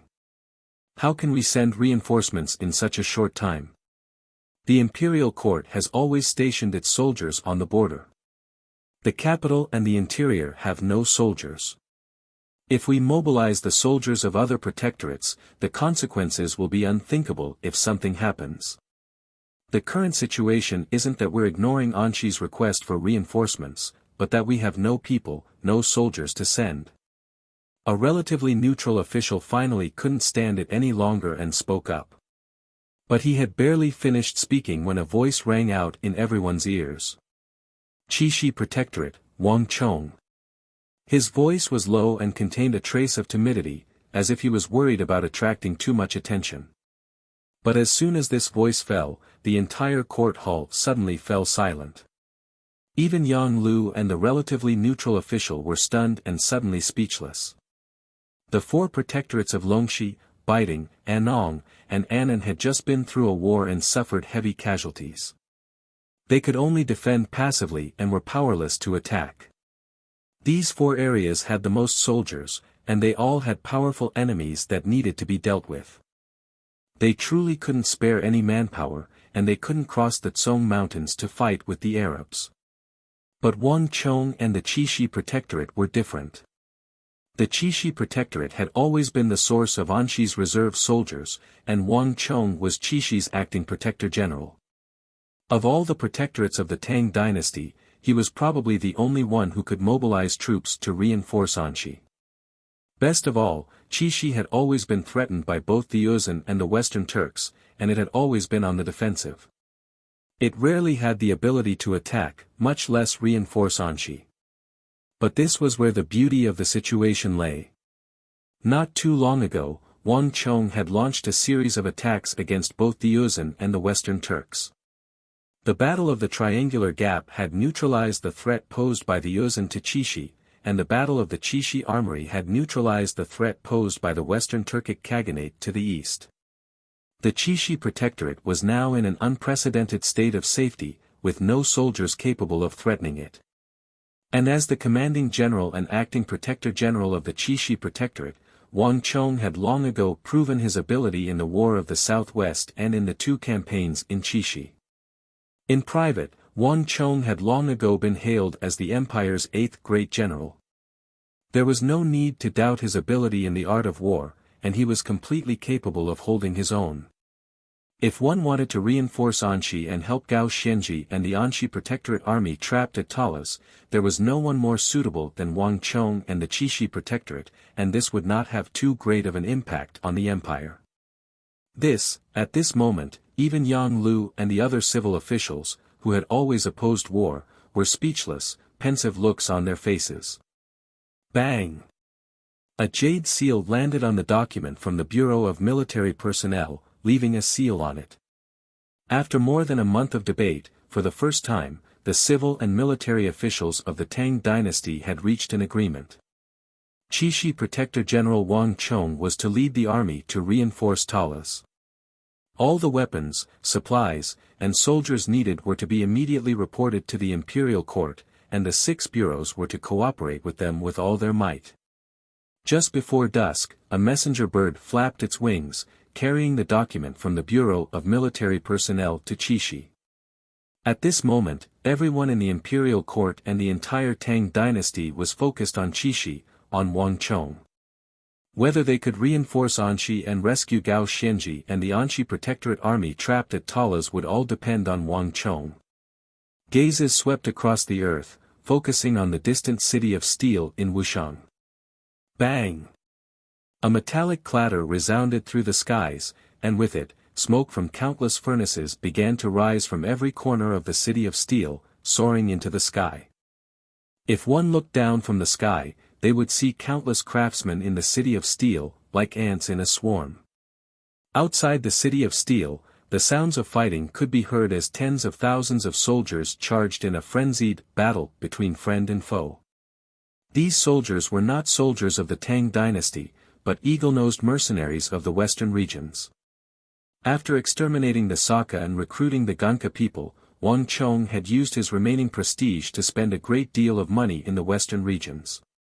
Using his vast wealth and the prestige of the Tang dynasty, Wang Chong had recruited many mercenaries from the western regions.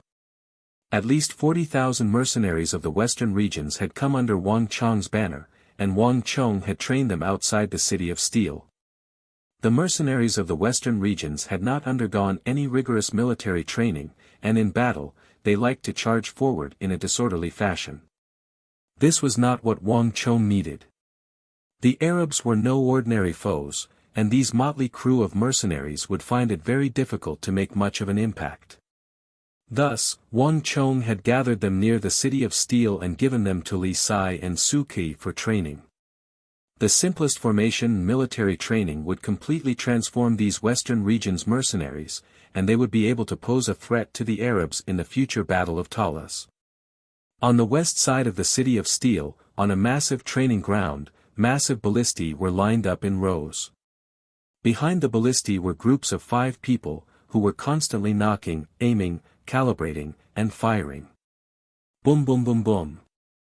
Ballista bolts rained down on the metal targets across from them. The metal targets were as thick as a finger, but in the face of these ballista bolts, they were like straw. Boom boom boom. Round after round, group after group, after each group had fired 100 shots, they would immediately switch to another group. During this entire process, everyone was completely focused, their expressions extremely serious. Wang Chong was using unprecedented speed to carry out his plan for the ballista teams. In normal circumstances, this would not have been possible in a short period of time, but the massive number of ballista bolts in the Qixi armory made Wang Chong's plan extremely convenient. Even further away, the sound of horse hooves could be heard. The sound was as heavy as thunder. War horses neighed, and the sound of their neighing could be heard. Li Sai and his 2,000 soldiers had already returned to the City of Steel, and Qing Sanyuan and his 3,000 Wushan cavalry had also returned. The two groups immediately began their arduous training in the City of Steel. This was a completely new formation. With the Battle of Talas imminent, everyone knew that they would be facing an opponent that not even the war god of the western regions, Gao Xianji, had been able to deal with. An even more powerful formation was needed to defeat them. In the center of the City of Steel, there was an ancient-styled building with arched eaves.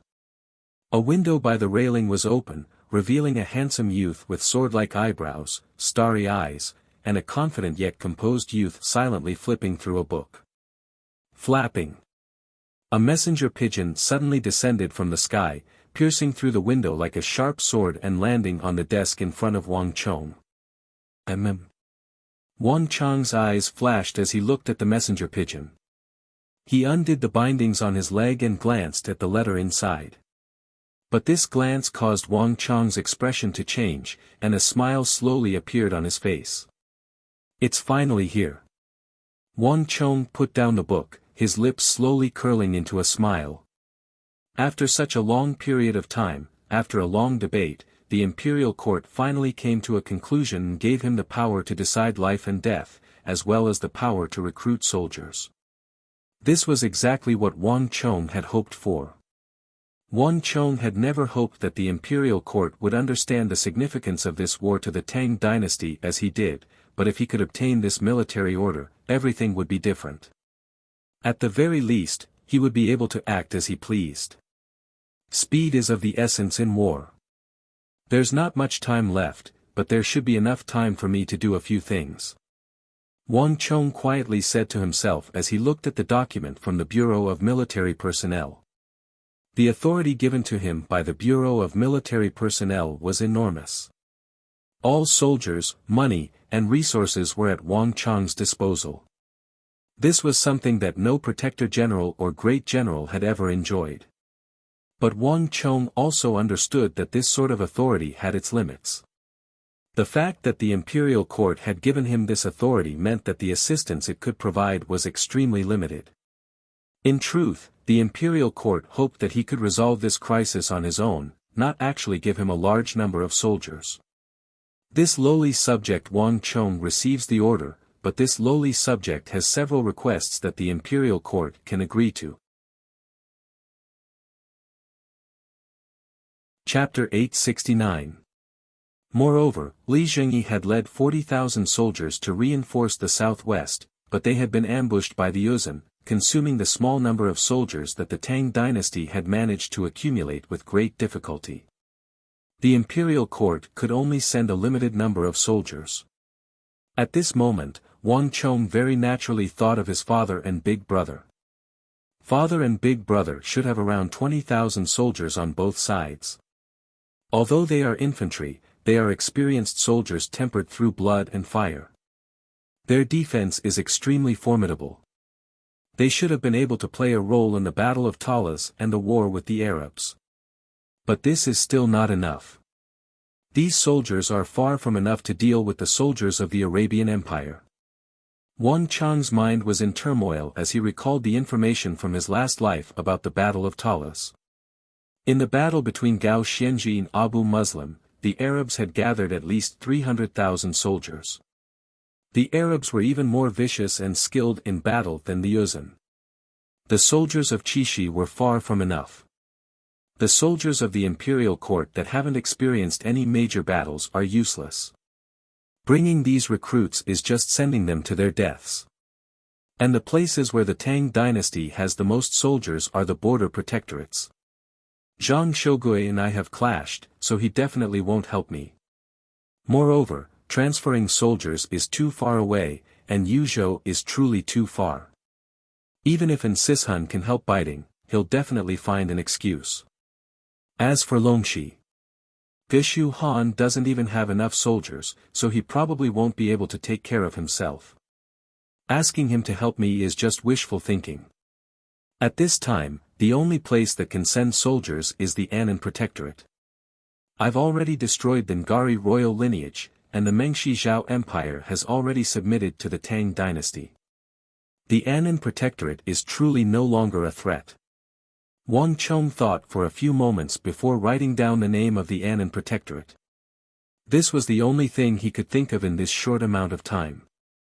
Soldiers were necessary, but as for weapons and food, Wang Chong already had the hybrid rice of the Qixi armory in Jiaoji, so he didn't need the imperial court's help. What they really needed the most was gold and silver. War was a war of wealth, and what was consumed the most was gold and silver. Moreover, with these things, Wang Chong could recruit more mercenaries. This was also the most practical method in a short period of time. Wang Chong added one name after another. Once he was done, Wang Chong stood up and rolled up the letter. Just as he was about to place it back into the bamboo tube, thunderous cheers came from outside the city of steel. Wang Chong, come quickly.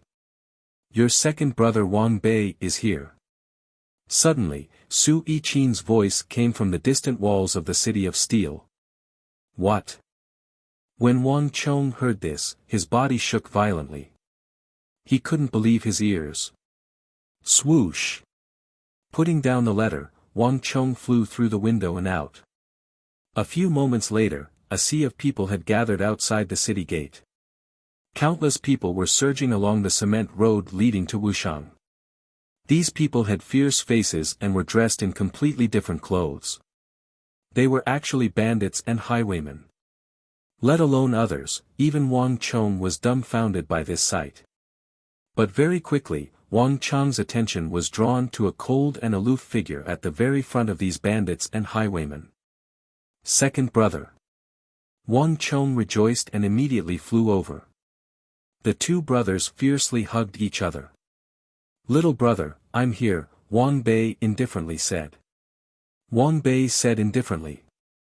His expression was cold and there wasn't much change on his face. However, his eyes, which usually kept people at arm's length, revealed traces of warmth. Wang Chong's second brother Wang Bei had suppressed his berserker syndrome and walked out of the prison of the imperial palace. Moreover, on his way from the capital to Wuxiang, he had subdued a large number of bandits and highwaymen, giving Wang Chong 8,000 to 9,000 soldiers. No one had expected this, and the morale of the soldiers in the city of steel soared. And the arrival of Wang Chong's second brother Wang Bei was like a primer. Soldiers began to pour in from all directions. The first to arrive were those from Deflecting Blade Manor. Su Hanshan had brought Sun Jiming, Fang Xianying, Su Gan, Chen Burang, Zhuang Buping, and Qi Weisi. These future generals of Deflecting Blade Manor had been dispatched by Wang Chong to the southwest, Biting, and other places to temper themselves. Tempered by blood and fire, all of them had made significant progress. And soon after, Wang Chong's request was approved. Wang Chong's father Wang Yan and big brother Wang Fu rushed to the Qixi Protectorate headquarters as quickly as possible. Wang Chong had prepared a large number of transport carriages in the capital to transport these 20,000 soldiers so as to shorten the time. On the other side, Annan Protector General Xian Yuzhongtong had received Wang Chang's request and sent 8,000 elites of the Annan Protectorate to Wuxiang. 4,000 of them were elite cavalry. If not for the special rules of the various protectorates, Xian Yuzhongtong would have sent even more soldiers to Wang Chong. Xian Yuzhongtong and Wang Chong had forged a friendship that had been tempered through blood and fire, through life and death. Not only that, even though the imperial court was strapped for soldiers and could not mobilize many, the imperial court had still sent an additional 10,000 soldiers to Wang Chong. Together with Wang Chong's father and big brother, the Annan Protectorate of the Southwest, they were all sent to Wuxiang. In addition, the greatest aid the imperial court had given Wang Chong was money. The imperial court had given Wang Chong 10 million taels of gold, of which 5 million were in gold yuan notes. This was enough money for Wang Chong to hire a large number of soldiers in the western regions. Time slowly passed, and every day, a large number of soldiers would arrive at Wuxiang's city of steel. Wang Chong was doing his utmost to race against time, sending countless carrier pigeons and rock eagles to Talas each day to gather intelligence. At the same time, Wang Chong was also using the 10 million taels of gold the imperial court had given him to recruit soldiers and increase his own strength. He had even used this gold to hire 12,000 regular soldiers from greater and lesser valor. Now, all I need is the meteoric metal. In the city of steel of Wuxiang, in Wang Chong's residence, Wang Chong mentally sighed as he looked out the window at the plum blossoms that were about to bloom. The Qixi Protectorate was now fully prepared, and all that was missing was the meteoric metal. Wang Chong had done a great deal of preparation. Soldiers, food, Wuxia steel weapons, everything that could be done, Wang Chong had done. But deep in Wang Chong's heart, there was still one deep regret, the meteoric metal. Even someone as powerful as Wang Chong, who had the memories of his past life after his reincarnation, could not control some things, and the meteoric metal was one of them. His cousin Wang Liang had gone overseas to search for the meteoric metal for a very long time. Logically speaking, he should have returned long ago, but for some reason, there had been no news. I wonder how he's doing right now. Wang Chong quietly said to himself.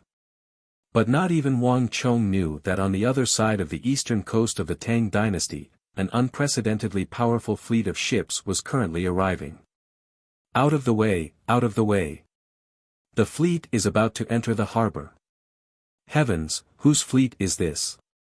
Why is the waterline so deep?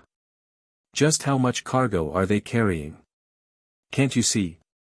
You don't even recognize the flag of the Wang clan. How ignorant. Ah! Young Marquis. The craftsman on the docks looked in shock at that massive ship, which was several stories tall, and began to back up. Clap. At almost the same time, the first ship docked. A long rope ladder was thrown down from the ship, and one crew member after another, their skin tanned by the wind, slid down the rope ladder. As they looked at the familiar central plains, they spread open their arms and laughed. We've finally returned. Following closely behind these crew members was a long wooden plank reinforced with steel plates.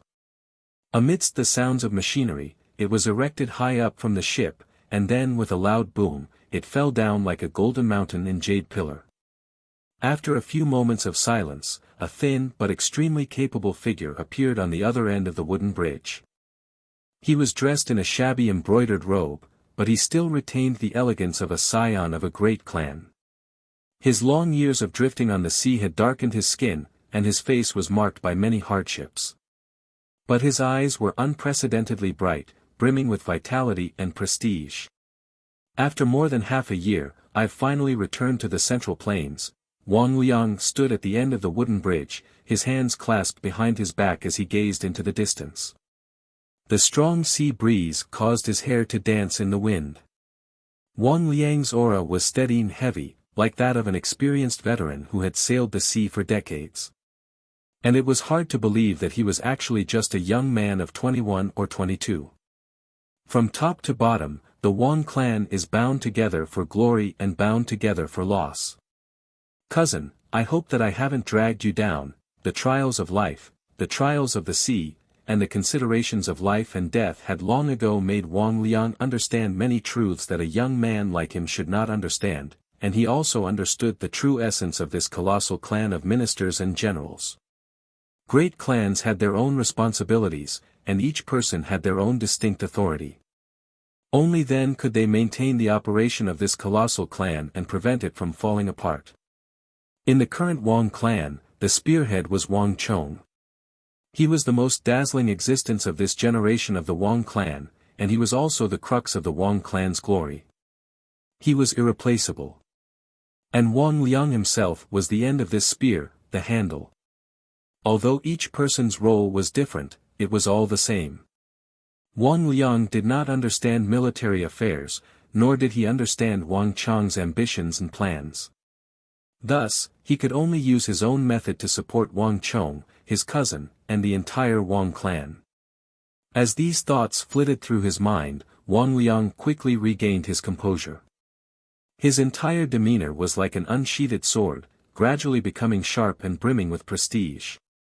Turning around, Wang Liang waved his hand behind him as he sternly shouted. "Begin unloading." Chapter 870. Wang Chong's foresight was truly astonishing. Wang Liang still had no idea that he had never left his home, never sailed the sea, never even seen a seagull. How could he have known that there was so much meteoric metal exposed on an island several thousand li away? This point was truly miraculous, and at the same time, puzzling. But even so, there was one thing that Wang Liang was certain of. The meteoric metal exposed on those islands was far too precious. Just the thought of so much meteoric metal exposed on those undiscovered islands on his way back was unbearable to Wang Liang. And there was no telling when those clans with ulterior motives would take it away. Thus, after careful calculations, Wang Liang had changed the waterline of the fleet, greatly increasing the ship's capacity. Wang Liang had used a single trip to transport the goods that would have required at least 2 trips. This was also the true reason why his fleet had only reached the Tang dynasty of the Central Plains so long behind schedule. Roar! The call of the fleet resounded through the docks, and then the crew, working together from inside and outside, began to hurriedly unload the goods. Bang! When the news that Wang Liang had brought the meteoric metal to the Central Plains was sent by a carrier pigeon to Wuxia, the entire city of steel was abuzz with excitement.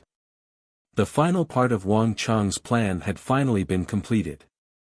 With the meteoric metal, Wang Chong could forge a large quantity of indestructible armor, and the last weakness of Wuxia's cavalry would be completely repaired. Pass on my order. Have all the great clans of the capital work together to transport the meteoric metal to the city of steel as quickly as possible, day and night. Time is of the essence, so the forging of the meteoric metal need not be done in the capital. It will all be done in the city of steel.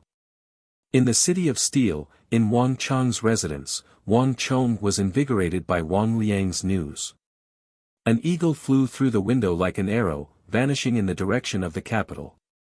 Following Wang Chong's order, the cement road from the capital to Wuxian was suddenly filled with countless specially made carriages. These carriages were loaded with small mountains of meteoric metal as they traveled day and night to the city of steel. Along the way, they were escorted by countless cavalrymen. On the Silk Road, there were also countless bandits and horse bandits.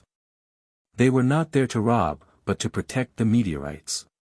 Wang Chong's second brother, Wang Bei, had subdued a large number of mountain bandits and horse bandits on his journey to the west. At this moment, he was finally showing his worth. At this moment, Wang Chong's plan was finally complete. The city of steel was like an invisible vortex, into which countless resources, steel, and soldiers were surging. Roar! Ha! The sounds of the army training continued day and night, echoing into the heavens. With the city of steel as the center, 60,000 mercenaries from the tribes of the western regions, 8,000 Ganka people, and 12,000 regular soldiers from Greater and Lesser Balor had been gathered in the region of Chishi.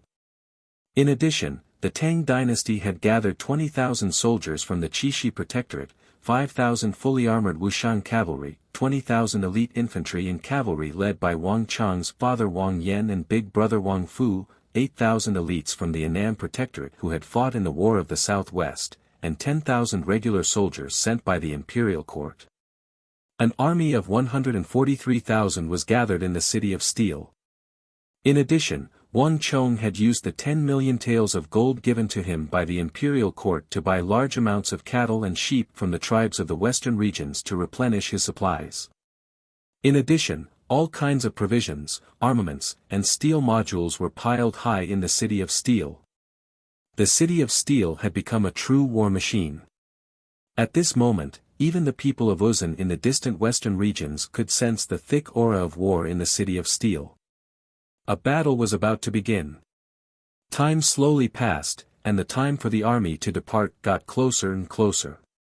Meanwhile, from Qixi, beyond Anxi, past the Tsong Mountains, 700 to 800 li, one could see the distant city of Talas. This famous fortress of the Silk Road was now surrounded by a dense mass of cavalry and infantry. Countless cavalry and infantry formed an endless flood of steel that surrounded the city of Talas, so tightly that not even a drop of water could trickle through. The army was silent and did not make a single sound. The oppressive atmosphere was suffocating. "Milord, today is the 7th time the Arabs have attacked. It's been almost 2 months, but not only have their numbers not decreased, they've only increased. It seems like there's no way to kill them all.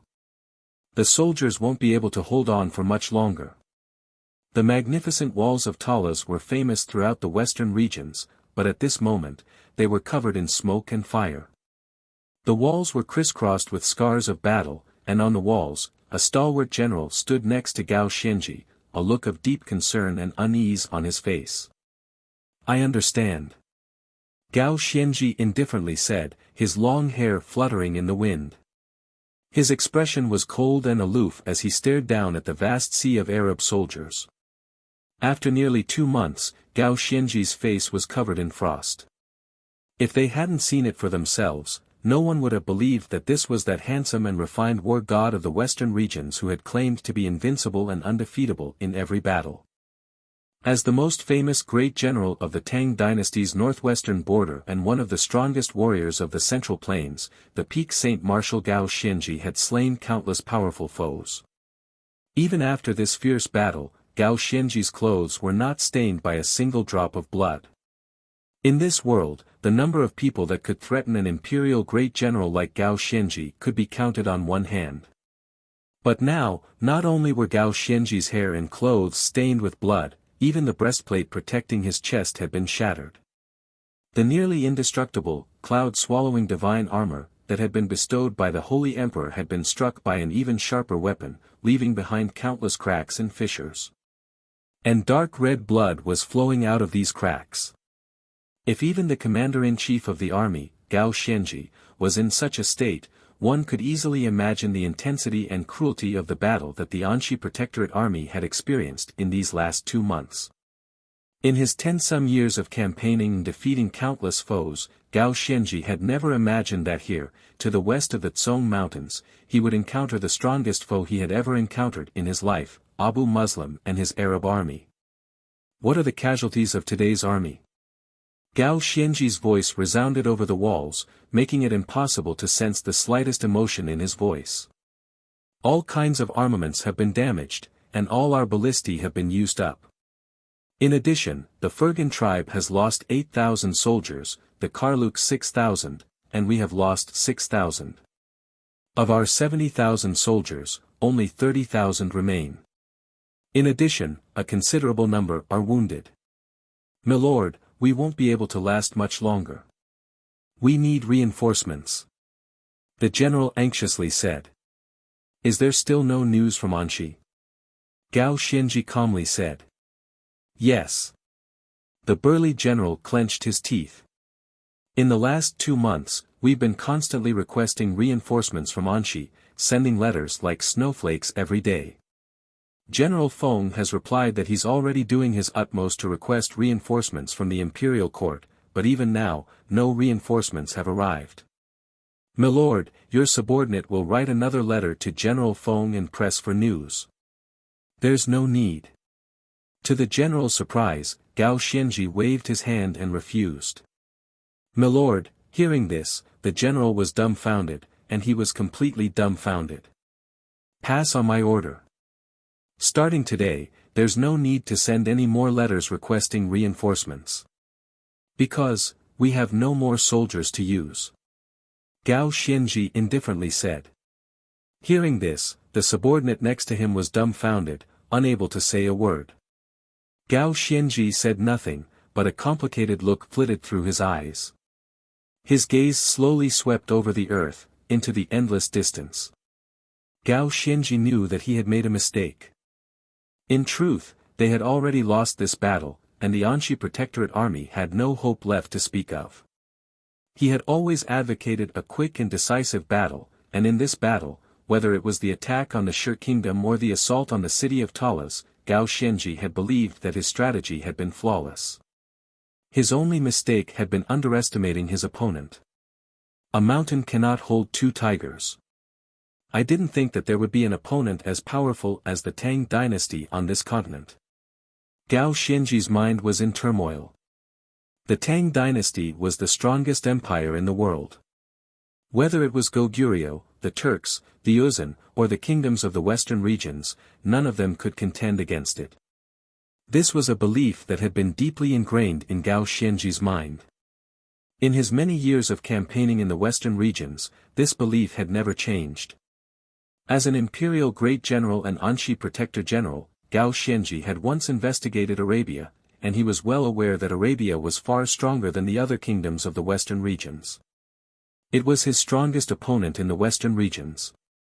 Gao Xianji had never underestimated Arabia, but only when he truly clashed with them on the battlefield did Gao Xianji truly understand just how powerful his opponent was. From 200,000 soldiers at the start, it had grown to more than 300,000, and this number was still growing, as if it would never end. This opponent was far more terrifying and powerful than he had imagined. This was not an opponent that was just a little stronger than the kingdoms of the western regions or on par with the Yuzhan Empire. This was a colossus that was just as terrifying as the Tang dynasty. Defeating such a powerful opponent was not something that the Anxi Protectorate could do. At the start of the 2-month stalemate, Gao Xianji had hoped that he could rely on his superior equipment and the sturdiness of the city of Talas to resist the Arab assault and finally receive reinforcements from the imperial court. But now, Gao Xianji was beginning to understand that this was impossible. The Tang dynasty had no soldiers to use. Longxi, Biding, Annan, Anong, as the Anxi Protector General, no one understood better than him what sort of opponents these 4 regions faced. The Arabs were too fortunate, because they simply didn't have that many opponents. And the Tang dynasty was too unfortunate, because it had far too many opponents around it. The Tang dynasty had hundreds of thousands of soldiers, but because it was surrounded by so many enemies, it couldn't muster many people. Feng Chongqing had truly sent a letter saying that the imperial court had agreed to send troops as soon as possible. But Gao Xianji understood that this was just empty talk. The imperial court had no soldiers to fear. Chapter 871. But, milord, don't we have qixi? A voice suddenly rang out in his ear. Like a pebble being thrown into a lake, ripples spread across its surface. Gao Xianji's mind jolted as he came back to his senses. He heard the assistant general say anxiously, his eyes filled with hope, according to the rules of the imperial court, Anxi and qixi depend on each other, assisting each other in offense and defense. But Anxi is on a higher level than qixi. If something happens to Anxi, qixi will be the source of Anxi's reinforcements, ready to send soldiers to qixi to support us. Right now, even if the imperial court is short on soldiers like in the War of the Southwest, doesn't qixi still have soldiers? In the Battle of the Triangular Gap, Dusong Mangpoj suffered a major defeat and Dian Mangpoj died in battle. Later on, I heard that he ambushed a good Ulan at the qixi armory, killing that black wolf Yabgu and his 5,000 elites. Moreover, in the War of the Southwest, he even managed to reverse the tides, defeating the more than 400,000 soldiers of the Mengshi, Yusang army. Can't even he do the same? If we can hold out until he arrives with his soldiers, there might still be hope. The deputy general anxiously said. In the past, he would have never said such a thing, but now, this was their last hope. Gao Xianji said nothing, but his eyes were no longer as cold and aloof as they had been at the start. They were like ripples on the surface of a still lake. That brat, Gao Xianji's mind was a whirlwind of thoughts. At this moment, he suddenly remembered that several months ago, Wang Chong had sent him a letter advising him not to attack the Shi kingdom. At the time, Gao Xianji had laughed it off, and he had also found the letter to be rather baffling. But at this moment, an irrepressible thought rose up in his mind. When that youngest son of the Wang clan had sent him that letter, had he already predicted today's scene? But as soon as this thought flitted through his mind, Gao Xianji shook his head and sneered. Not even he had expected to be besieged at Talas, the 30,000 soldiers of the Anxi Protectorate army facing complete annihilation. How could a 17-year-old child have predicted this? Qianli, there's no need to say any more. Gao Xianji finally opened his mouth. His eyes showed a kind of indifference and calmness, as if he had disregarded life and death. It's a long journey from Qixi to here. Even if that youngest son of the Wang clan truly possesses remarkable abilities, even if he's willing to help us, it's already too late, because we can't last that long. My lord. The general was visibly moved. Gao Xianji waved his hand to stop him from continuing. Only those who had participated in this battle would understand just what sort of opponent the Anxi Protectorate army was facing at Talas. As Anxi's protector general, Gao Xianji had never lost a battle. This was not just because of his outstanding strategy and intelligence, but also because of his powerful will. Gao Xianji had never been one to easily admit defeat, but this time, it was no longer a question of admitting defeat. After 2 months of fierce fighting, the Anxi Protectorate army had truly reached the end of its rope and was on its last legs. The Anxi Protectorate army was the most elite force of the Tang dynasty. The best soldiers of the armies of the Central Plains had all been sent to Anxi, creating this lion whose name could shake the western frontier. But not even the most formidable lion could deal with an opponent more than 10 times its size. In truth, the fact that the Anxi Protectorate army had been able to last 2 months under the torrential assault of the Arabs was a testament to its strength. They had not shamed the Tang dynasty. Qianli, I've been wrong all these years. In the western regions, I've always believed that our greatest enemy was Uzan and the many small kingdoms of the western regions. If we allow them to form an alliance, the foundation that the Tang dynasty has built up over the centuries in the western regions will be obliterated. Gao Xianji suddenly said. The wind howled in the sky. He looked ahead, and his tone was unprecedentedly calm. In his life, he had always been trapped by fame and fortune, and he had never seen the situation in the western regions so clearly as he did now. But in truth, we were all wrong. In the western regions, our greatest enemy has never been those small kingdoms of the western regions that could possibly ally with us, nor has it been the nearby and harassing Uzan. It has been the Arabs standing before us. They are stronger than the Uzan, more greedy than the kingdoms of the western regions, and even more ambitious and aggressive than the Turks. They are the greatest threat to the Tang dynasty. In this battle, we have no path of retreat. The imperial court has no more soldiers to use, so we can only rely on ourselves. Anxi is the Tang dynasty's greatest barrier in the northwest. If Anxi is lost, the entire western regions will fall into the hands of the Arabs, and the several hundred years of the Tang dynasty's work in the western regions will be destroyed. And if the western regions are lost, even Qixi will find it very difficult to resist. And in the end, it will be Longxian, the capital, that will be threatened. Next to him, the general's face trembled, a look of fear appearing in the depths of his eyes. In this battle, he had only been paying attention to the vast sea of Arab soldiers before him. He had never thought about what would happen after this battle. Although he was in a perilous situation, he had only viewed this battle as a war on the border. He had never thought about the effects it would have on Anxi and the Tang dynasty. The capital. He had never imagined that the effects of this battle would be so far-reaching. If the Arabs really were allowed to advance through Anxi, Qixi, and Longxi to reach the capital, they would truly be the sinners of the Tang dynasty. Pass on my order. In 7 days, we will fight to the death with the Arabs. We cannot be the slightest bit careless in this battle. Even if we die, we must demonstrate the dignity of my Tang dynasty. Gao Xianji sternly said. This general understands. The western regions, the Anxi Protectorate headquarters. Milord, we've checked. It's already past noon, but we still haven't received a letter from Lord Protector General.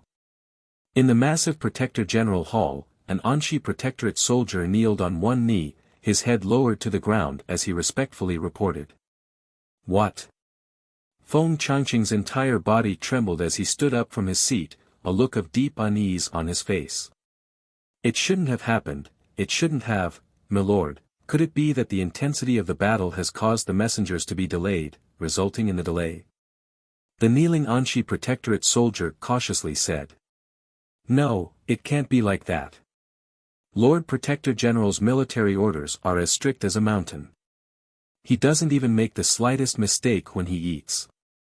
A request for reinforcements is as important as this. There can't be any problems. Feng Changqing was dressed in blue, his face haggard, and if one looked carefully, one would notice that his eyes were bloodshot. When the news that Gao Xianji's army had been trapped at Talas had arrived, Feng Changqing had been working late into the night, unable to eat or sleep. His entire body had become much thinner, and as the situation became more and more dangerous, more and more urgent letters began to pour in. By now, it had been several days since Feng Changqing had slept a wink. In just 2 short months, Feng Changqing had a lot of white hair on his head, and his face was full of wrinkles. If one looked at his appearance alone, it would be hard to believe that this man, who looked like he was in his 40s or 50s, was actually in his early 30s. Although his mind was exhausted, Feng Changqing's eyes showed no sign of sleep. He felt a deep unease. In the last few days, the only consolation in Feng Changqing's heart had been the letters that the Anxi Protectorate army had sent from Talas every day, one after another. As long as these letters arrived every day, Feng Changqing would know that everything was fine in Talas, that the Protector General was still safe. But today, the letters that had been coming every day for more than 2 months had suddenly vanished. This made Feng Changqing feel extremely uneasy. After serving under Gao Xianji for so many years, Feng Changqing knew his commander's personality like the back of his hand. His commander would never easily change his habits. Once he did, it was assuredly because he had made an important decision. Milord, could it be that you've already? Feng Changqing suddenly thought of something, and his heart grieved, tears and snot streaming down his face. Be at ease. No matter what, I won't let you die. Staggering, Feng Changqing suddenly pushed aside the Anxi Protectorate army soldier and charged out of the hall. His hair was in disarray, his hairpin falling to the ground, and he seemed to have gone mad. Qixi. Only Qixi could save Milord and the 30,000 soldiers of the Anxi Protectorate army. Warning. A new change has occurred in the mission, A Choice of Destiny. Side mission, Fall of a Great General. Every war is accompanied by enormous sacrifices. When an empire is about to decline, its great general will fall first. This is the curtain call of an empire, but also the rise of another. In the Battle of Talas, Anxi Protector General Gao Xianji is on the verge of falling. User has 7 days to save Gao Xianji's fate. If the mission succeeds, user will be rewarded with 6,000 points of destiny energy. If the mission fails, user will be deducted 18,000 points of destiny energy. Warning. In the Battle of Talas, A Choice of Destiny. User's mission is about to fail. Warning. When Talas is lost, user will be immediately obliterated. In the distant city of steel in Wuxiang, Wang Chong was still inspecting the sand table in the hall when he suddenly heard a waterfall of voices. With these voices, Wang Chong's eyes suddenly flashed with a bloody light, so intense that it was suffocating. Wang Chong had been holding a small red banner in his hand, and upon hearing these voices, Wang Chong's body froze as if he had been petrified. The fall of a great general is Gao Xianji. Wang Chong grimaced at the sound of this voice. Gao Xianji was the commander-in-chief of the Anxi Protectorate Army. For the Stone of Destiny to suddenly issue this mission meant that the city of Talas was in an extremely perilous situation. Chonger, what's wrong? A familiar voice, vigorous and dignified, came from next to his ear. Wang Chong turned his head and saw that his father Wang Yan, big brother Wang Fu, and second brother Wang Bei were all looking at him in astonishment. It's nothing. Chapter 872. Everything has been discussed. Father, big brother, let's pass down the order and get ready to move out. Wang Yan sternly nodded, not thinking too much about it. Speed is of the essence in war. We can't delay the matter of Talas for too long. Now that everything is ready, we can set off for Talas.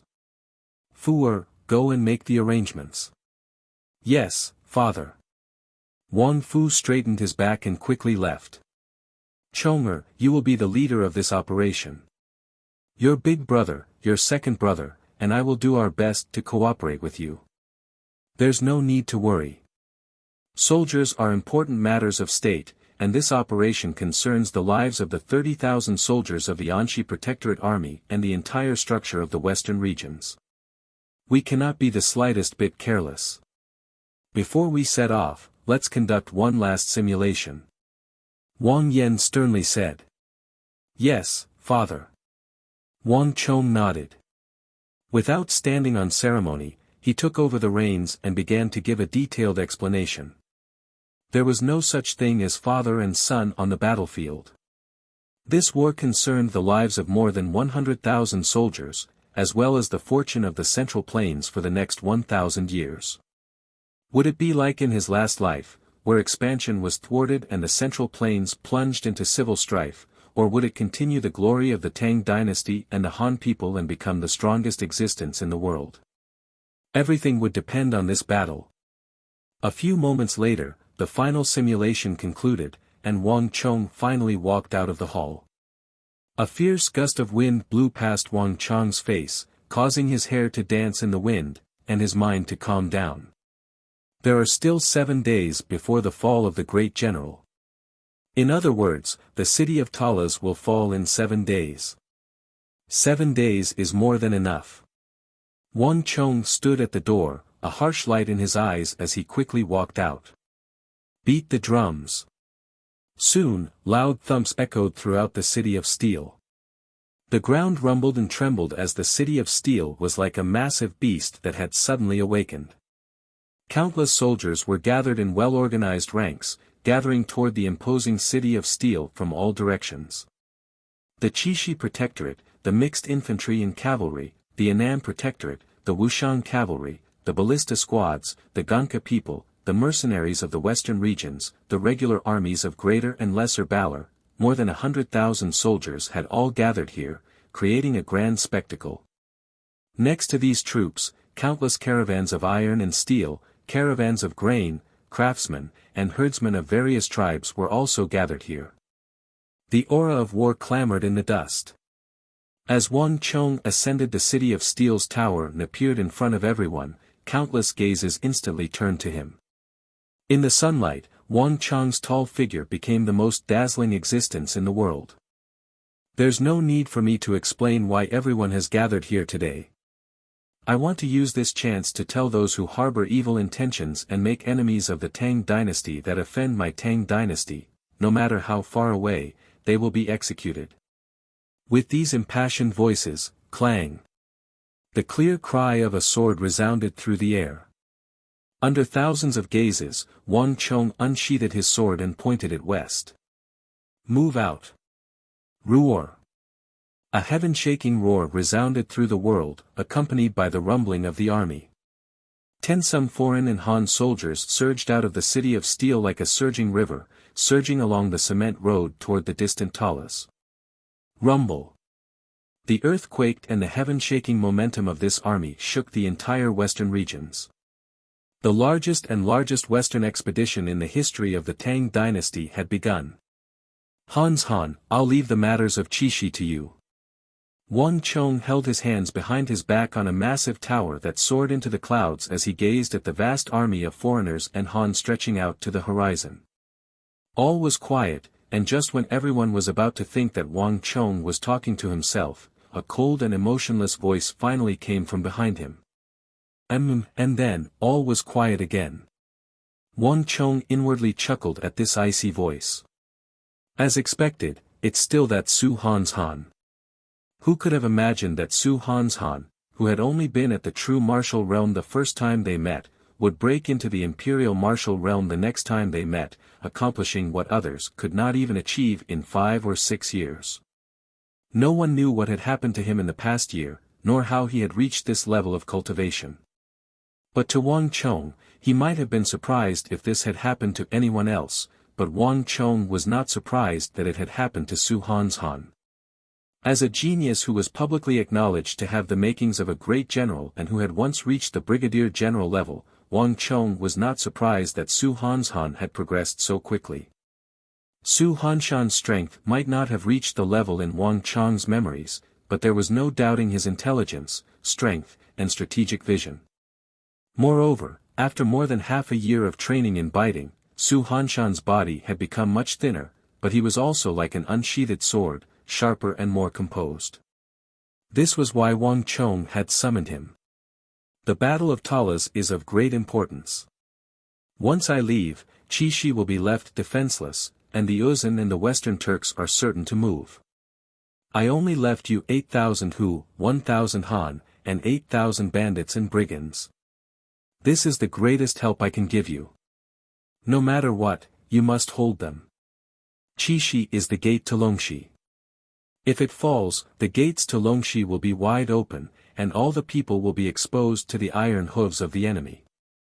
The consequences will be unthinkable. And on the front lines, we will also be threatened. Wang Chong continued. In order to fend off foreign aggression, one had to first stabilize the interior. If the rear was unstable, Wang Chong found it very difficult to imagine how he could fight in peace on the front lines. Thus, the rear had to be stabilized. Relax. Nothing will go wrong. Su Han's Han finally spoke. As he spoke, he walked up from the back and stood shoulder to shoulder with Wang Chong. He was wearing a suit of black armor, and his head was slightly raised, his eyes like the stars. He was still as cold and proud as Wang Chong remembered him to be, but his aura was much thicker and more dignified, brimming with the air of a general. Su Hanshan's words were very simple, but they were very powerful. However, I still need your help, Su Han's Han added. Oh. 50 ballista teams, Su Han's Han indifferently said. Fine.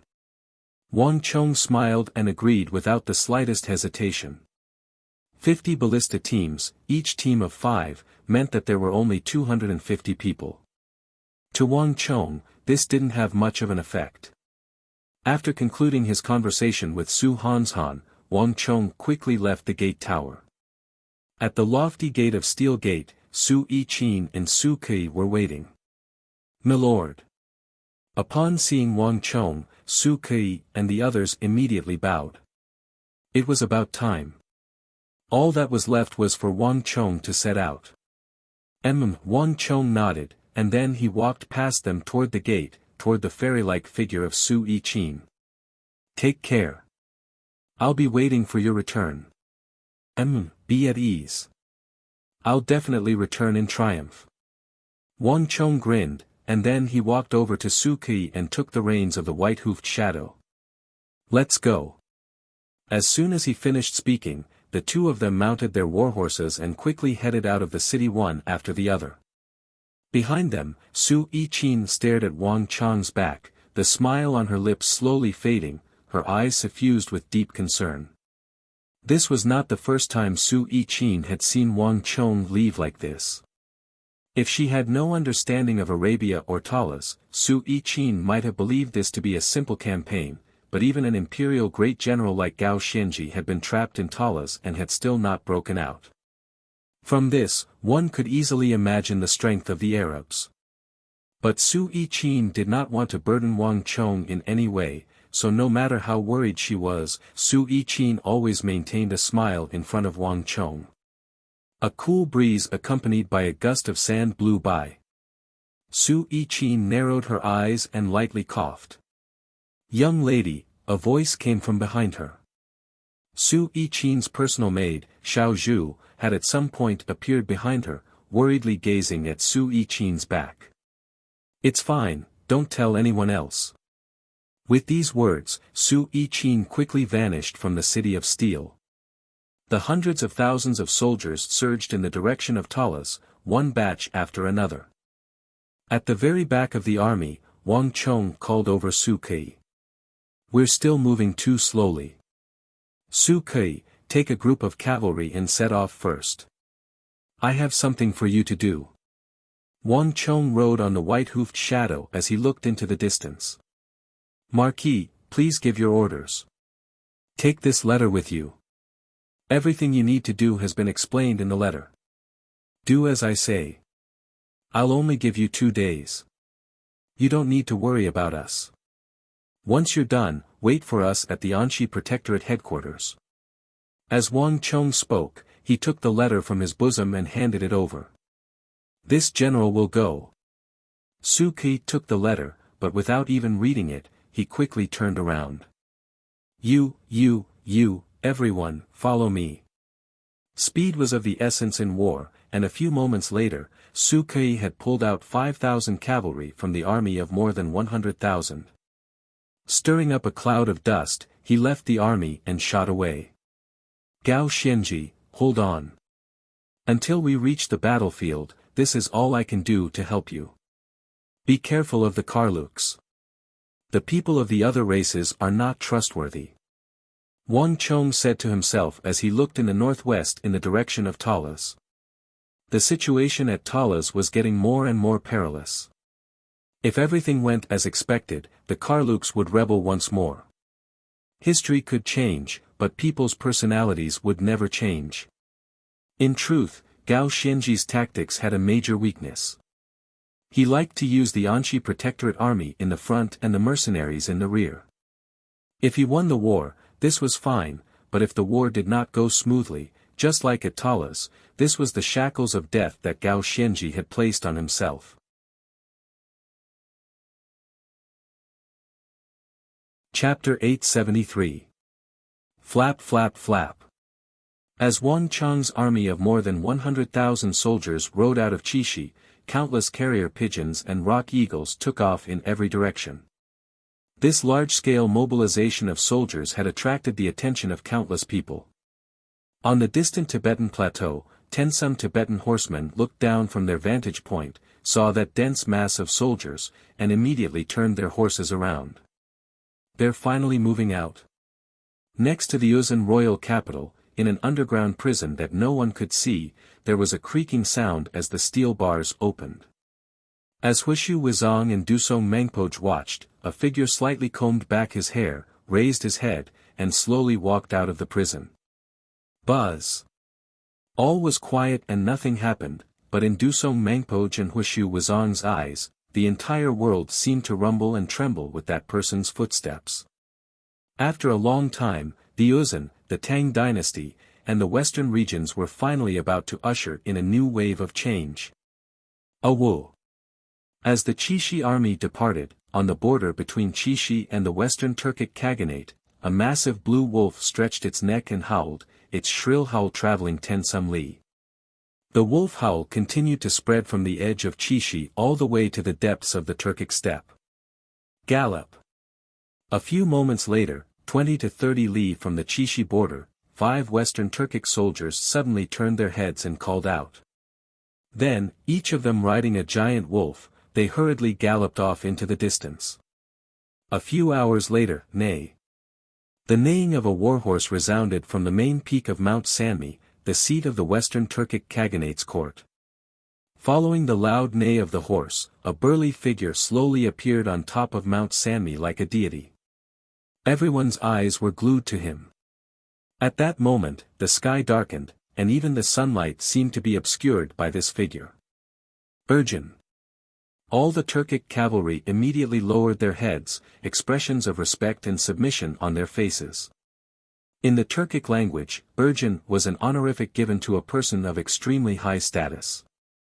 Other than the Western Turkic Emperor Ishbara Khagan, there was only one person who could earn the respect of so many Turkic soldiers around the Khagan's court, Great General Wuxia. Just like the Tang dynasty of the Central Plains, although the Turks were brave and skilled in battle, only a handful of them could be called great generals. Wuxia was one of them. The surroundings were so quiet that one could hear a pin drop. Wuxia stood at the top of Mount Sanmi, his disdainful eyes shining like the sun in the sky. Wuxia did not say a word. He only sat on the divine sun chariot. His cold gaze was like that of a god. He looked down from above and slowly scanned the land. Who? Waving his right hand behind him, Wuxia leaped into the air, crossing the 20-some zhang to descend the mountain. Rumble. The warhorse landed in a cloud of dust. At the same time, thousands of warhorses neighed and galloped behind Wuxia. Tens of thousands of Turkic cavalry galloped out from behind Mount Sanmi, leaving a trail of dust in their wake as they charged down behind Wuxia. Each of these Turkic cavalry exuded a storm of energy. Not even the 5,000 carefully selected Turkic warriors led by the Black Wolf Yabgu could compare to them. Moreover, these cavalry were completely different from the other Turkic cavalry. The steeds they rode were all taller and more muscular, clearly taller than the other Turkic steeds, each of them as handsome as a dragon. Rumble. The warhorses quickly vanished into the west. After the Battle of the Chishi Armory, the entire Turkic steppe was finally thrown into turmoil. Flap flap. One carrier pigeon after another flew out. The Uzun and the Western Turks were far from the only ones to react to Wang Chang's expedition. These two sides were not the only ones paying attention to this war. In the skies of Chishi, countless birds were flying toward the interior of the western regions. Gaochang, Lulan, Yu, Danhuan, Gumo, Wusun, all the kingdoms of the western regions, large and small, were paying attention to this war. A fire at the city gate will bring disaster to the fish in the moat. Although this war was a clash between the Tang dynasty and Arabia, two great empires of the east and west, it also concerned all the kingdoms of the western regions. Each country of the western regions needed to make its own choice in this war. The influence of this war was not limited to just the east of the Tsong Mountains. Have you found out everything? Whispers could be heard in the darkness. It was not the language of the Central Plains that they were most familiar with, nor was it Arabic, but a minority of the Hu language that no one understood. We've found out everything. Gao Xianji has already given the order. In 7 days, he will open the storehouses and take out all the wine, meat, and rations to reward the army. He's been very secretive about this matter and hasn't even told us about it. But based on his usual style, he's prepared to cut off all means of retreat and fight to the death with the Arabs. Another voice in Talas replied in a low voice. Bastard! The first man to speak clenched his fists. In the dim starlight, one could vaguely make out that the speaker had long and narrow eyes, fierce and vicious. Above his lips were 2 thick mustaches, and it was clear at a glance that he was a man brimming with ambition. Most shocking of all was the aura and light of a ruthless ruler that his eyes exuded. In all of Talas, besides Gao Xianji and a few elite Han generals, there was only the mercenary leader of the Karluk tribe, Wan Hapeluo. In the Karluk language, this name had only one meaning, King of Kings. Wanha Peluo had always been the strongest and most outstanding leader of the Karluk tribe. In his hands, the Karluks had become the strongest mercenary tribe on the steppe, possessing an extremely high status. In the western regions, they possessed an extremely high status. The Tang army is doomed. Gao Xianji has dominated for so many years, but this time, he's found the wrong opponent. The Anxi Protectorate army is doomed. He's preparing to drag us down with him. But he won't get the chance. Wanha Pelua's fierce voice resounded through the air. Gully, have the Arabs replied? They've replied. The Arabs have promised to take care of our safety.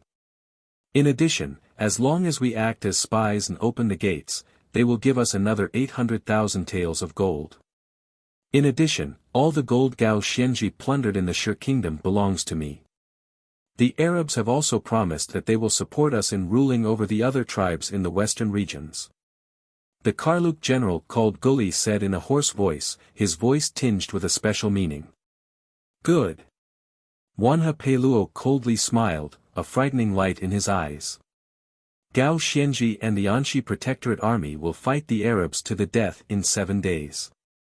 We'll move tomorrow night and lure the Arabs into the city. Gao Xianji might not get the chance. Yes. Your subordinate will immediately give the order for our brothers to prepare. Starting tomorrow, Gao Xianji and the Annam Protectorate will become history. They won't get another chance.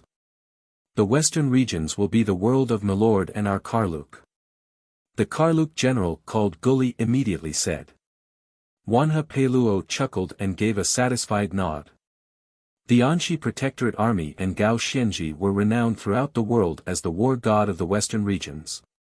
If he could personally bury this lion of the western regions, he would be able to add a dazzling stroke to Wanha Peluo's and the Karluk army's record books. This would be the best gift for their Karluk tribe to rule over the western regions. Reporting. Just as Wanha Peluo was feeling the most pleased with himself, the sound of footsteps suddenly rang out in the darkness. Wanha Peluo and the Karluk general turned their heads and saw a Karluk mercenary rushing toward them. What's going on? What's all the fuss about? Don't you know the rules of the army? Wanha Peluo frowned. Gao Xianji had been extremely strict in managing his army. Even though he had already made up his mind to betray Gao Xianji, before truly moving, Gao Xianji still had to abide by the iron law of neutrality. Leader, it's bad. We just received a message from the tribe behind us. Our tribe has been surrounded by the Chishi Protectorate, and all the women, children, and the elderly have been captured. Even the tribe's cows, sheep, and warhorses have been brought to the Tsong Mountains. The Karluk mercenary's breathing was ragged, his expression one of extreme panic. What? Wanha Peluo and the general at his side widened their eyes, their bodies trembling as if they had been struck by lightning. Bastard, how could such a thing happen? Give me the letter. Wanha Peluo was enraged as he snatched the letter from the tribal soldier's hands.